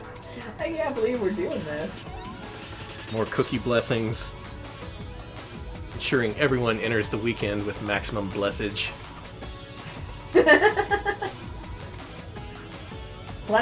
Blessage sounds like dressage, but better. Yeah, same thing. All right, here we Final go. minute. Again, we may end up going over because we didn't hit 45 the entire time, but it's going to be pretty fucking soon now. Everybody watch the screen. We have nearly 200 people watching this. What is going to happen? Oh my god. How will the ending of this game justify itself to the 200 people watching the very end of Desert Bus? A non-cheated playthrough, let me remind you. This entire time, did not use save states. We actually sat our gamer asses here and played through the whole goddamn thing. Thank you, Vork, for the 1,500 bits. Holy cow, here's my bus fare. Thanks for the ride, drivers. You're very welcome. Thank you for thanking your bus driver as well. Yes, thank you. Thank you to Drinking Games Kansas with 1,600 bits. Here's my fare. Thank you, pals. Much appreciated. Thank you all so very much. You all got us here. It's all because of you. All your blessings, your bits. I'm gonna scream. I'm gonna fucking scream when we hit Vegas. Okay, it's 3:30. We're still not there. That's okay. It's gonna take a few more seconds. This is it. All right, everybody, stay calm, stay normal. It'd be really funny if we actually don't hit Vegas. Or if it crashed. It's not gonna crash. Don't say things like that. We've been doing this for 8 hours. We have Any streamed freaking second now. for 8 hours. You did it! You did it! You got 1 point! 1 point! Oh my god! You did it! We did it! If you wanted to continue, you could hit start there right now. Let's not do that. Let's end it I'm right setting here. the controller down. 1 point, 8 hours. We did it! 360 miles! Holy shit! Folks, we have reached a milestone. We have completed Desert Bus. We have finished the 360-mile trip in real time from Tucson to Las Vegas. We got 1 point on the score. Alex, hit the timer.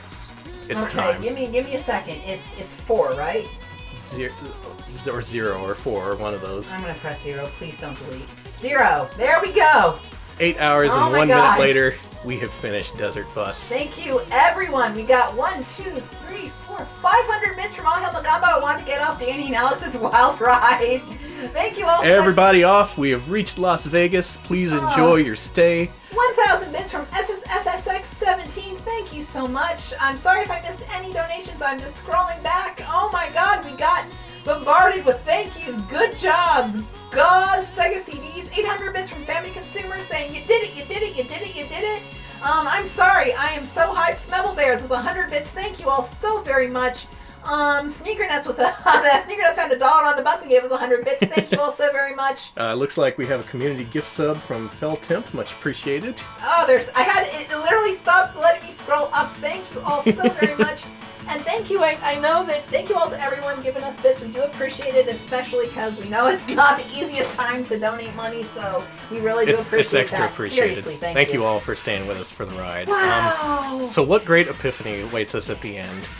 That is the joy of getting exactly 1 point, finishing off Penn and Teller's Smoke and Mirrors, and finishing off our complete catalog playthrough of the Sega CDs library. Real quick, thank you to Uzi for gifting a sub to Jordan Mallory. We do appreciate that. Hey, welcome to the club. And thank you, Uzi. We did it. That is the hardest I've ever worked for 1 point in a video game. 8 solid hours. Couldn't have done it without my partner, Alex. Thank you, Alex. Thank you, Danny. God, I couldn't have done it without that. I feel either. our relationship is ironclad now. Like, even if one of us ends up serving a lifetime sentence in prison, we end up divorced somehow, we'll always have this. We went to Vegas together. We understand each other on at least that level. On the Vegas level. Thank you, 68K Hart, for subscribing. Do appreciate that. And the real prize is the friends we picked up along the way. I thought about saying that. I'm glad you put it in that terms. Yeah, good. We made a lot of friends along the way. We made friends with a bug that splatted against our windshield. And we have Drinking Games Kansas giving 5 Tier 1 subs to the Retro Pals community. Congrats to Video Game King, Iterant Soldier, Karos19, Freon Leon, and H-Hog for their subscriptions. And thank you to No Problems for the 31-month resub. Wow! Sega CD can indeed rest in peace now. Rest in pieces. I'm going to smash that thing with a hammer. The hardware couldn't be here in body, but it was here in spirit. I'd like to thank Sega, the Sega CD, all people who made Sega games and good games in general. We played through the whole library. We learned a lot about Sega circa 1990 through 1995, and we learned a lot about ourselves as well. We reached the absolute limits of our capabilities, and you know what? I'm still feeling good. So get ready, Alex. We're going on another 8-hour trip. No, just kidding. That's not please actually don't. gonna I need to not live. The one thing I like is it gave you exactly 10 seconds to decide if you wanted to make the return trip, and then it made a honk noise, and if we hit start now, it'll start over from Tucson again. No. Thank you, Hectara, for the 31-month resub. Really do appreciate that. Oh my god. You know what? I may do that thumbnail on Sunday. I may need all of tomorrow yeah, to we're going to not need some time exist. to recuperate from this. In the meantime, shit. much appreciated. Revenant, 1,000 bits. No, 1,500 bits. 1,500 bits. Bussin' makes me feel Bussin' good. makes me feel good. I feel good. I feel full of energy. I've been sitting here for 8 hours. I'm sinking. With minimal breaks. Alex is sinking into the ground like some kind of misfit polygon clipping into the earth. I am absolutely clipping into the earth and dying. That's it. That's it for the Sega CD. That's it for Penn and Teller's Smoke and Mirrors. That's it for Desert Bus. Guess what time it is? We've spent 8 hours heading towards our destination, but right now, it is the freaking weekend, baby. You can enjoy this weekend however you want. Spend it on a bus, spend it off a bus. Do whatever you want. Just stay safe and be cool. That's all Please we want. Be cool. What happens on Mondays now, that remains to be seen. We got a lot of thinking to do. In the meantime, we're taking Monday off because, well, look what we just did. We just played 8 hours of stream. Next Wednesday is PCFX versus the Zappit Game Wave, so if you're a patron, please vote for that. Yeah, let me actually do the plug here. No, I'm not even going to bother. Okay, but go to our Patreon. $5 a month to get a vote on what we play on nearly every Wednesday. That'll determine what we play next Wednesday. PCFX or Zappit Game Wave. Really looking forward to that one. Me, I just want to end it. I want to hit the shower and then hit the hay and maybe hit some Mountain Dew. Oh yeah, I had 2 coffees and a cherry Coke, so I am hyped up on caffeine. Y'all have a wonderful weekend. Thanks for riding with us on the Desert Bus, and we'll see you later. Thanks for watching. See ya, folks.